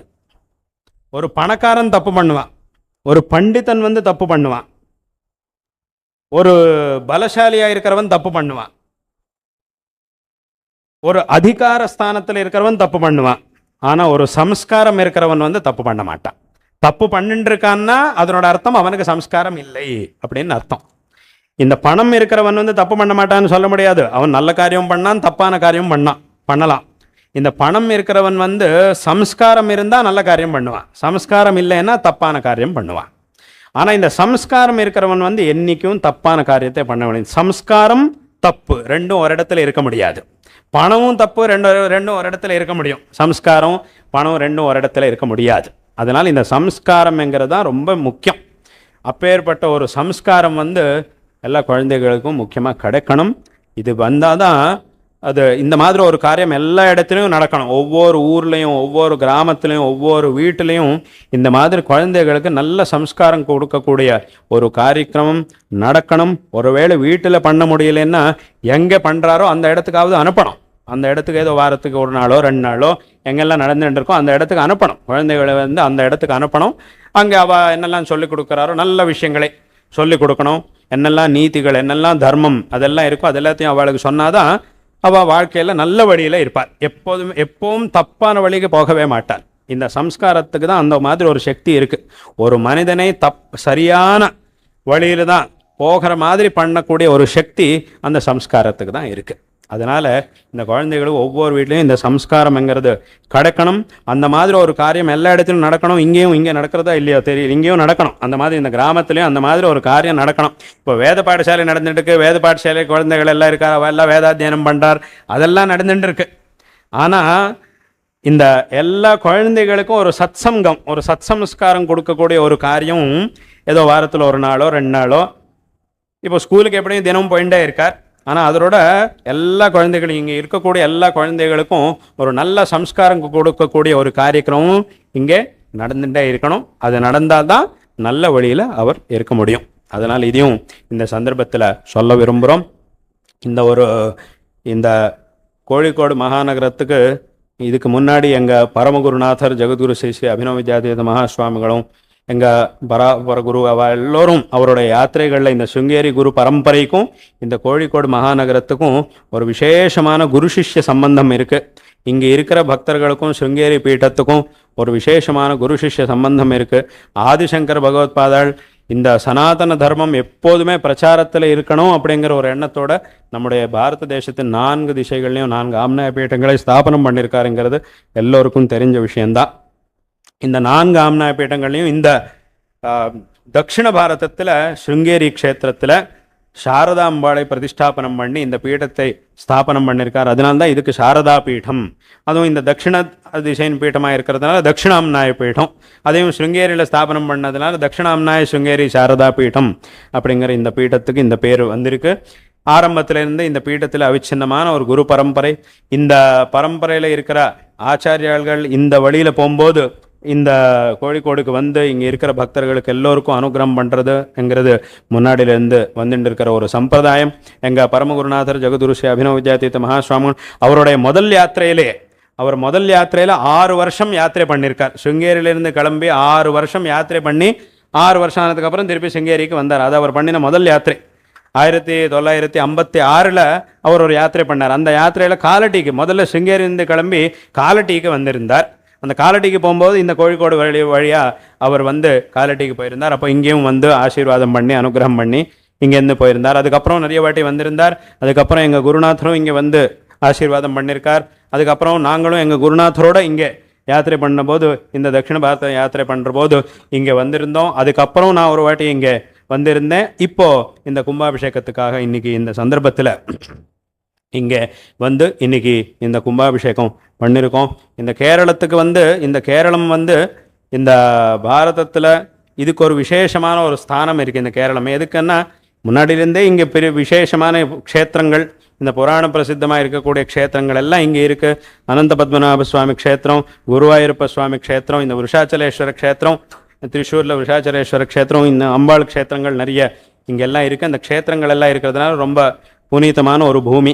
அதே மாதிரி ஆதிசங்கர பகவத்பாதாள் அவதாரம் பண்ணின ஒரு ரொம்ப புனிதமான ஒரு பூமி இந்த கேரளம். ஆதிசங்கரர் இந்த கேரளத்தில் காலட்டியில் ஆரியாம்பா சிவகுரு தம்பதிகளுக்கு புத்திரராக அவர் அவதாரம் பண்ணி இங்கேருந்து அவர் கிளம்பி ஆரம்பம் பண்ணி எல்லா பாரத தேசம் முழுவதும் அவர் சஞ்சாரம் பண்ணி எல்லோருக்கும் நல்ல வழியை காட்டிருக்கார்.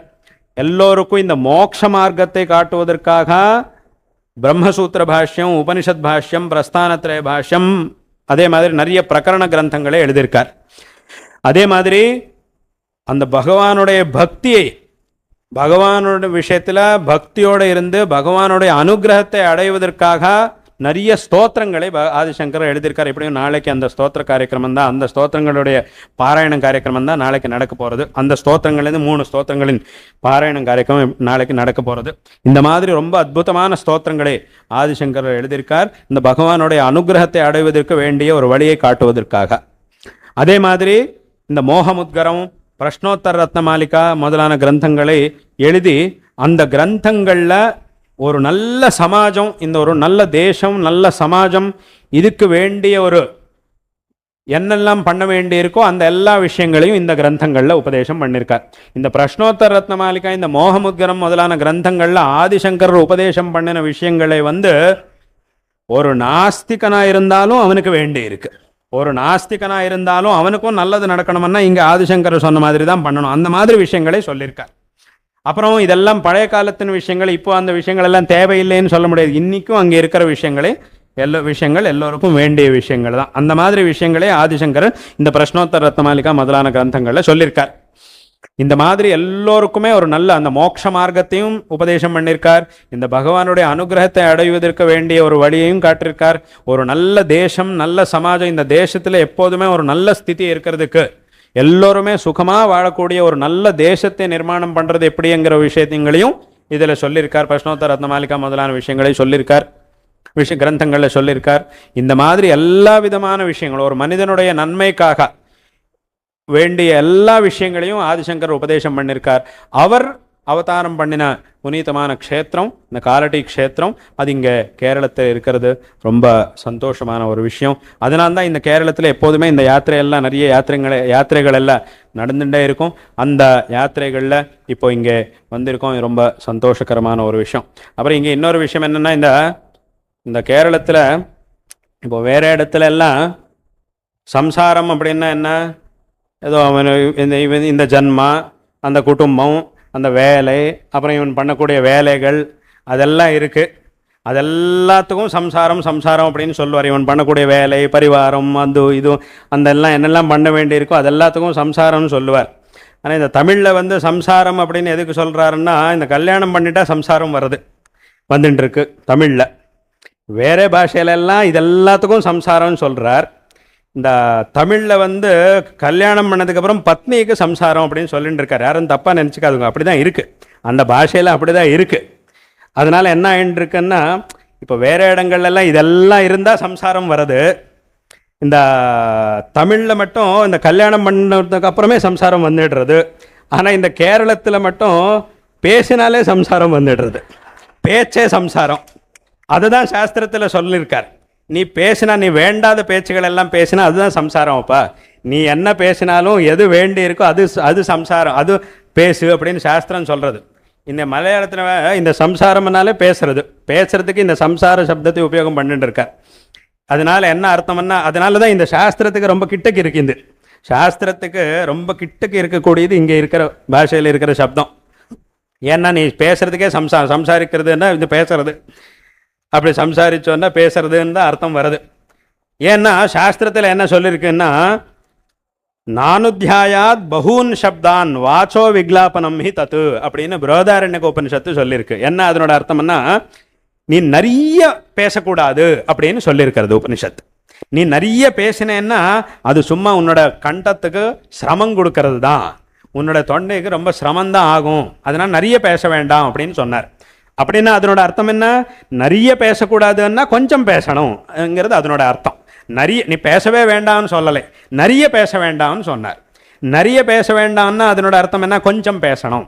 அப்படின்னா அந்த கொஞ்சம் எதை பற்றி பேசணும் அப்படின்னு கேட்டால், எந்த பேச்சால் உனக்கு ஞானம் கிடைச்சி இந்த சம்சாரத்திலேருந்து வெளியில் வர முடியுமோ அந்த பேசு, அதை மட்டும்தான் நீ பேசணும் அப்படின்னு சொல்கிறார். அதுதான் உபனிஷத்தில் சொல்லப்பட்டிருக்கு. அது என்ன பேச்சுன்னா அதுதான் வேதாந்தம். இந்த வேதாந்தம் பற்றி பேசு. நீ என்ன பேசினாலும் தர்மம் பற்றியோ வேதாந்தம் பற்றியோ பேசினால் அதுலேருந்து தான் உனக்கு ஞானம் கிடைக்கும், அந்த ஞானத்தால் உனக்கு மோட்சம் கிடைக்கும். அந்த மாதிரி பேச்சுகள் எல்லாம் பேசி மற்ற பேச்சுகள் எல்லாம் விட்டுடு அப்படின்னு அந்த பிருஹதாரண்யகோபனிஷத் சொல்கிறது. அதே மாதிரி இந்த உபனிஷத்தில் முண்டகோபனிஷத்துலையும் இருக்கு. யஸ்மின் தேவ் பிருத்திவி சாந்தரிக்ஷமோதம் மனசா பிராணைச்ச சர்வை தமே வைகஞ்சானத ஆத்மானம் அந்யாவாச்சோ விமுஞ்சதா அமிர்தஸ்யைஷ சேதுஹு அப்படின்னு சொல்றது அந்த உபனிஷத். ஏன்னா எந்த பரமாத்மாக்குள்ள இந்த உலகம் எங்கிறது இருக்கோ அந்த பரமாத்மா பற்றி தான் நீ பேசு, அந்த பரமாத்மா பற்றி தான் தெரிஞ்சுக்கிறது என்ன பேச வேண்டியிருக்கோ அது மட்டும் நீ பேசு. அந்யாவாச்சோ விமுஞ்சதா, மற்ற பேச்சுகள் எல்லாத்தையும் விட்டுடு. ஏனென்றால் அந்த மற்ற பேச்சுகள் பற்றி எல்லாம் விட்டுட்டு இந்த பரமாத்மா பற்றி பேசினால் என்ன ஆகும்? அமிர்தஸ்யைஷ சேதுஹு. இந்த எப்படி இந்த உலகத்தில் ஒரு நதியை தாண்டி போனோம்னா அதுக்கு ஒரு பாலம் வேணும், அதை தாண்டி தான் போக முடியும், இல்லைன்னா அதில் போக முடியாது, தாண்டி போக முடியாது. அதே மாதிரி இந்த சம்சாரத்தை தாண்டணும்னா அதுக்கும் ஒரு சேத்து வேணும். அது என்ன சேத்துன்னா அதுதான் இந்த பிரம்ம விசாரம் பண்ணுறது, இந்த வேதாந்த விசாரம் பண்ணக்கூடிய பேச்சுகளை பேசுறது தான் இந்த சேத்து. அமிர்தஸ்ய ஏஷ சேத்துஹு அப்படின்னு சொல்கிறார். அதனால என்னாச்சுன்னா இந்த உபனிஷத்தே சொல்கிறது, நீ பேசினாலே சம்சாரம், அப்பா பேசினாலே சம்சாரம் வந்துடும் உனக்கு, அதனால் இந்த லௌகிக விஷயங்கள் பற்றி பேச வேண்டாம் அப்படின்னு சொல்லியிருக்கார். அதனால்தான் எங்கள் முன்னாடி இங்கே இந்த பீட்டத்தினுடைய 34வது அதிபதிகள் ஜெகத்குரு ஸ்ரீ சந்திரசேகர் பாரதி மகாஸ்வாமிகள், அவர் ஜீவன் முக்தராக இருந்தார். அவரோட காலத்தில் அவர் ரொம்ப நேரம் அந்தர்முகமாக தான் இருந்தார். நிறைய பேருக்கு அப்போ எல்லாம் தரிசனம் எல்லாம் கடிச்சுட்டு இருக்கலை, அவர் வெளியிலே வரதில்லை ஜாஸ்தி, எப்போதுமே அந்தர்முகமாக தான் இருந்துட்டு இருந்தார். ஆனால் சிஷ்யால் எல்லாம் கேட்டுன்றதான், இந்த மாதிரி வெளியிலே வரலைன்னா எல்லோரும் நிறைய பேர் தரிசனம் பண்ணுவதுக்காக வந்திருக்கார், அதனால் வரவே இல்லைன்னா ரொம்ப கஷ்டம், அதனால் நீங்கள் எப்படியாவது தாங்கள் தரிசனம் கொடுக்கணும் அப்படின்னு கேட்டார். கேட்டபோது சரியப்பான்னு வந்திருந்தார். வெளியில் கொஞ்சம் நேரம் தான் தரிசனம் கொடுத்துட்டு இருந்தார். ஆனால் அந்த கொஞ்சம் நேரத்தில் யார்கிட்டையும் ஒரு பேச்சும் பேசிட்டு இருக்கலை. அவர் அப்படியே உட்காண்டிருந்தார். அப்போ சில பேருக்கெல்லாம் ஏதோ கேட்கணும் ஏதோ பேசணும் அப்படின்னு சில சிஷ்யர்கள்லாம் இருந்தது மனசில். ஆனால் ஆச்சாரியர்கள் ஒன்றுமே பேசலை. அப்போ சில பேர் கேட்டிருக்கார், அந்த பக்கத்தில் இருக்கிறவர்கிட்ட கேட்டார், ஏதோ ஆச்சாரியர்கள் சும்மா உட்காந்துருக்கா, ஏதாவது பேசினா நன்னா இருக்கும் அப்படின்னு கேட்டார். அப்போ இவர் போய் அவர்கிட்ட சொன்னார், ஆச்சாரியர்கிட்ட சொன்னார், இந்த மாதிரி எல்லோரும் கேட்குறார், ஏதாவது பேசினா நன்னா இருக்கும். அப்போ அவர் சொன்னார், என்ன விஷயம் பற்றி பேசணும்ப்பா? இந்த சாம்சாரிகமான விஷயங்கள் பற்றி பேசுறதுக்கு எனக்கு இஷ்டம் இல்லை. இந்த பரபிரம்மம் பற்றி பேசணும். பரபிரம்மம் பற்றி பேசவே முடியாது, அங்கே மௌனம்தான் வியாக்கியானம். மௌன வியாக்கியா அப்படின்னு தானே சொல்கிறோம். அந்த பரபிரம்ம தத்துவம் பற்றி பேசுறதுக்கு பேச்சே இல்லை. அது பேச்சுக்கும் மேலே, பேச்சுக்கும் மீறினது அந்த பரபிரம்ம தத்துவம். அதனால் அதை பற்றி பேசவே முடியாது. பேசினா லௌகிகமான விஷயங்களை பற்றி பேசணும். இதை பற்றி பேசுறது எனக்கு இஷ்டம் இல்லை, எனக்கு இதை பற்றி தேவையில்லை, எனக்கு இதை பற்றி பேசுறதுக்கு எனக்கு இஷ்டம் இல்லை. அதனால் நான் அப்படியே பேசாமல் உட்காண்டிருக்கேன். லௌகிக விஷயங்கள் பற்றி பேசுறதுக்கு எனக்கு இஷ்டம் இல்லை, எனக்கு எது இஷ்டமோ அதை பற்றி பேசுறதுக்கு பேச்சே இல்லை, அது பேச்சுக்கும் மீறினது. அதனால் நான் பேசாமல் அப்படியே உட்காண்டிருக்கேன். அதனால் என்ன பேச வேண்டி இருக்கு அப்படின்னு சொன்னார். அப்படின்னு அந்த ஒரு இது எதுக்கு சொல்கிறேன்னா, அதான் மௌன வியாக்கியா பிரகடித பரபிரம்ம தத்துவயுவானம் அப்படின்னு அந்த ஸ்லோகம், தட்சிணாமூர்த்தி ஸ்லோகம் இதுதான் சொல்கிறது. அங்குஷ்ட தர்ஜனி யோக முத்ரா வியாஜன தேகினாம் ஸ்ருத்தியர்த்தம் பிரம்மஜீவேக்கியம் வெஞ்சனோதா சிவா அப்படின்னு அந்த இது சொல்கிறது இந்த ஸ்லோகம். அதனால் இந்த பரபிரம்மம் பற்றி பேசுறதுக்கு ஒன்றுமே இல்லை. அதனால் இந்த பேசினால அது தவிர வேற என்ன பேசினாலும் அது சம்சாரம் தான். அதுதான் இங்கே சொல்கிறார், தான் இந்த மலையாளத்தில் சொல்லிட்டு இருக்கார். இதை பற்றி என்ன நீ பேசினாலே சம்சாரங்கிறது இங்கே சொல்லிட்டு இருக்கார். அதனால தான் எனக்கு இது ரொம்ப இஷ்டம். அதனால தான் இதுக்கு எனக்கு இந்த வார்த்தை எனக்கு பிடிச்சிருக்கு, நன்னா பிடிச்சிருக்கு இந்த வார்த்தை. இந்த சம்சாரம்ங்கிறது இந்த மலையாளத்தில் அது எந்த அர்த்தத்தில் உபயோகம் பண்ணுறாரோ அது எனக்கு நன்னா பிடிச்சிருக்கு. ஏன்னா இந்த அர்த்தம் வருது. அதே நம்ம உபனிஷத்துலையும் சொல்லிட்டு இருக்கா, நீ பேசினா சும்மா இந்த லௌக விஷயங்கள் எது பேசினா அது சம்சாரம்ப்பா அப்படின்னு சொல்கிறது உபனிஷத்து. அதனால் இந்த மாதிரி அதான் இதெல்லாம் எதுக்கு சொல்ல வந்தேன்னா, இந்த மாதிரி ஆதிசங்கரர் அவதாரம் பண்ணின ஒரு புனீதமான ஒரு க்ஷேத்திரம், அந்த காலட்டி க்ஷேத்திரம் இந்த கேரளத்தில் இருக்குது. அதனால்தான் முன்னோர்கள் எல்லோரும், எங்கள் பூர்வாச்சாரியாள் ஜெகத்குருகள் எல்லோருமே இந்த கேரளத்துக்கு விசேஷமாக இங்கே இருக்கிற பக்தர்களுக்கு ஆசீர்வாதம் பண்ணியிருக்கார். இந்த திருவனந்தபுரம் மகாராஜ சம்ஸ்தானத்திலிருந்து எல்லா சம்ஸ்தானங்களுக்கும் ஸ்ருங்கேரியோட ஒரு விசேஷமான ஒரு சம்பந்தம், அந்த குரு சிஷ்ய சம்பந்தம் எல்லாம் இருந்தது, இருக்கு. இப்போவும் அந்த சம்பந்தம்ங்கிறது இப்பவும் இருக்கு. இந்த மாதிரி ஒரு குரு சிஷ்ய சம்பந்தம் இருக்கு. அதனால தான் எங்கள் குருநாதரும் யாத்திரைகள் பண்ணி ஆசீர்வாதம் பண்ணியிருக்கார். இப்போ இந்த சந்தர்ப்பத்தில் அதுலேயும் இந்த கோழிக்கோடு நகரத்தில் இந்த தளி பிராமண சமூகம், இந்த தளி பிராமண சமூகத்துக்கும் முன்னாடியிலிருந்து இந்த சுங்கேரி பீட்டத்தோட ஒரு குரு சிஷ்ய சம்பந்தம்ங்கிறது இருக்கு. அதனால தான் அந்தந்த காலத்தில் இங்கே வந்து ஆசீர்வாதம் பண்ணுறதுங்கிறது முன்னாடியிலேருந்து வந்திருக்கு. அது இப்போ இன்னைக்கு இந்த கும்பாபிஷேகம்ங்கிறது நடந்தது. ரொம்ப ஒரு சந்தோஷகரமான ஒரு விஷயம். இங்கே இருக்கிற இந்த தளி பிராமண சமூகத்தின எல்லா பக்தர்களும், எல்லா பக்த மகாஜனங்களும் இந்த ஒரு சம்பிரதாயம், இதெல்லாம் சம்பிரதாயமாக இருந்து இந்த சம்பிரதாயத்தை பரிபாலனம் பண்ணி இந்த பிராமண சமூகத்தில் இருக்கிறவ எல்லோருமே இந்த சம்பிரதாயமாக இருக்கிறது ரொம்ப ஒரு சந்தோஷகரமான ஒரு விஷயம். இந்த ஒரு பரம்பரை என்ன வந்திருக்கோ, இந்த பரம்பரை நன்னா காப்பாற்று கொள்வதற்காக நீங்கள் எல்லோரும் பண்ணக்கூடிய ஒரு முயற்சி என்ன இருக்கோ அது ரொம்ப பிரசம்சாரகமாக இருக்குது. அது எனக்கு ரொம்ப சந்தோஷமாக இருக்குது. அதனால தான் இந்த வேத பாடசாலையும் இங்கே நடத்திட்டு இருக்கேன். இந்த கோவில்களையும் நடத்தி நன்னா இந்த கோவில்கள்லையும் இந்த பூஜை உற்சவம் வேறு அனுஷ்டானங்கள் அந்தந்த காலத்தில் பண்ணக்கூடிய உற்சவங்கள் பண்டிகைகள் இது எல்லாத்தையும் நன்றாக ஆச்சரணம் பண்ணிட்டு இருக்கிறது ரொம்ப சந்தோஷகரமான ஒரு விஷயம். இந்த தேவகாரியம் பித்ருகாரியம் இது எல்லாத்தையும் நன்னா பண்ணுவதற்காக இங்கெல்லாம் தேவகாரியம் பித்ருகாரியம் அத்தியனம் அத்தியாபனம் இதுக்கு எல்லாத்துக்கும் வேண்டிய ஒரு வியவஸ்தை எல்லாம் பண்ணி இந்த முன்னாடிலேருந்தே இந்த ஒரு அக்ரஹாரம் அந்த ஒரு சம்பிரதாயம் இருக்கும். அது இன்றைக்கும் இது காப்பாற்றுவதற்காக முயற்சி பண்ணிட்டு இருக்கிறது ரொம்ப சந்தோஷகரமான ஒரு விஷயம். அதனால் இந்த சந்தர்ப்பத்தில் உங்களுக்கு எல்லோருக்கும் நாராயண ஸ்மரணபூர்வமாக ஆசீர்வாதம் பண்ணிட்டு இருக்கோம். சாரதா சந்திரமௌலீஸ்வருடைய எங்கள் பரம பூஜ்ய குருநாதரான ஜெகத்குரு ஸ்ரீ பாரதி தீர்த்த மகாஸ்வாமிகளுடைய பரிபூர்ணமான ஒரு அனுகிரகம் உங்களுக்கு எல்லோருக்கும் சதா காலம் இருக்கட்டும். இந்த மாதிரி ஒரு தர்ம ஸ்ரத்தை பகவத் பக்தி குரு பக்தி இதெல்லாமே எப்போதுமே இதே மாதிரி இருந்து இன்னும் இதிலிருந்து எல்லோருக்கும் நல்லதாகட்டும் என்று இந்த சந்தர்ப்பத்தில் ஆசீர்வாதம் பண்ணிட்டு இருக்கோம். இங்கே இருக்கிறவர் எல்லோருமே இங்கே நடக்கக்கூடிய இந்த தார்மீகமான எல்லா காரியங்களையும் பங்கேற்று கொள்ளணும். அதே மாதிரி இங்கேருந்து யார் வெளியில் இருக்கிறோ ஏதோ வேலைக்காகவோ படிப்புக்காகவோ எங்கெல்லாம் போயிருக்காரோ எங்கே போனாலும் இந்த ஒரு சம்பிரதாயத்தை விடக்கூடாது. யாருமே இந்த ஒரு சம்பிரதாயத்தை மறக்கக்கூடாது. இங்கே என்ன விசேஷம் நடந்தாலும் எப்போ சமயம் கிடைச்சாலும் இங்கே வரணும். இங்கே நடக்கக்கூடிய காரியங்களில் எல்லோரும் பங்கேற்று கொள்ளணும்.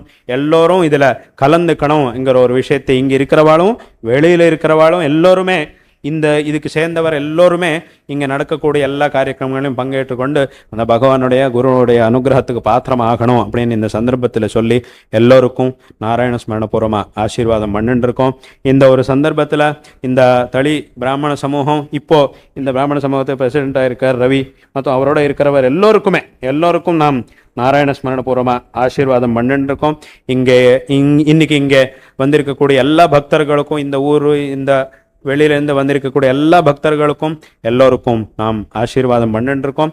நீங்கள் பண்ணக்கூடிய இந்த எல்லா காரியங்களும் அந்த சாரதா சந்திரமௌலீஸ்வருடைய எங்கள் குருநாதருடைய பரிபூர்ணமான அனுகிரகத்தால் இன்னும் வருங்காலத்தில் இன்னும் நன்னா நடக்கட்டும், இன்னும் பெருசாக இந்த எல்லா காரியங்களும் நடக்கட்டும் அப்படின்னு இந்த சந்தர்ப்பத்தில் ஆசீர்வாதம் பண்ணிட்டு இருக்கோம். அதே மாதிரி நாம் இங்கே வரக்கூடிய இந்த சந்தர்ப்பத்தில் இந்த கேரளத்தின் இந்த கவர்மெண்ட்லேருந்து அதுக்கு வேண்டி எல்லா இந்த யாத்திரைக்கு வேண்டி எல்லா ஏற்பாடுகளையும் பண்ணியிருக்கார். இந்த கவர்மெண்ட்லேருந்து இந்த போலீஸ் டிபார்ட்மெண்ட்டு எல்லோருமே இதுக்கு வேண்டிய ஏற்பாடுகள் எல்லாத்தையும் நன்னா பண்ணியிருக்கார். அது எங்களுக்கு ரொம்ப சந்தோஷமாயிருக்கு. எல்லோருக்கும் நாம் இந்த சந்தர்ப்பத்தில் நாராயண ஸ்மரணபூர்வமாக ஆசீர்வாதம் பண்ணி இந்த ஒரு உபன்யாசத்தை இங்கே முடிக்கிறோம். ஹர நம பார்வதி பதயே ஹர ஹர மகாதேவா.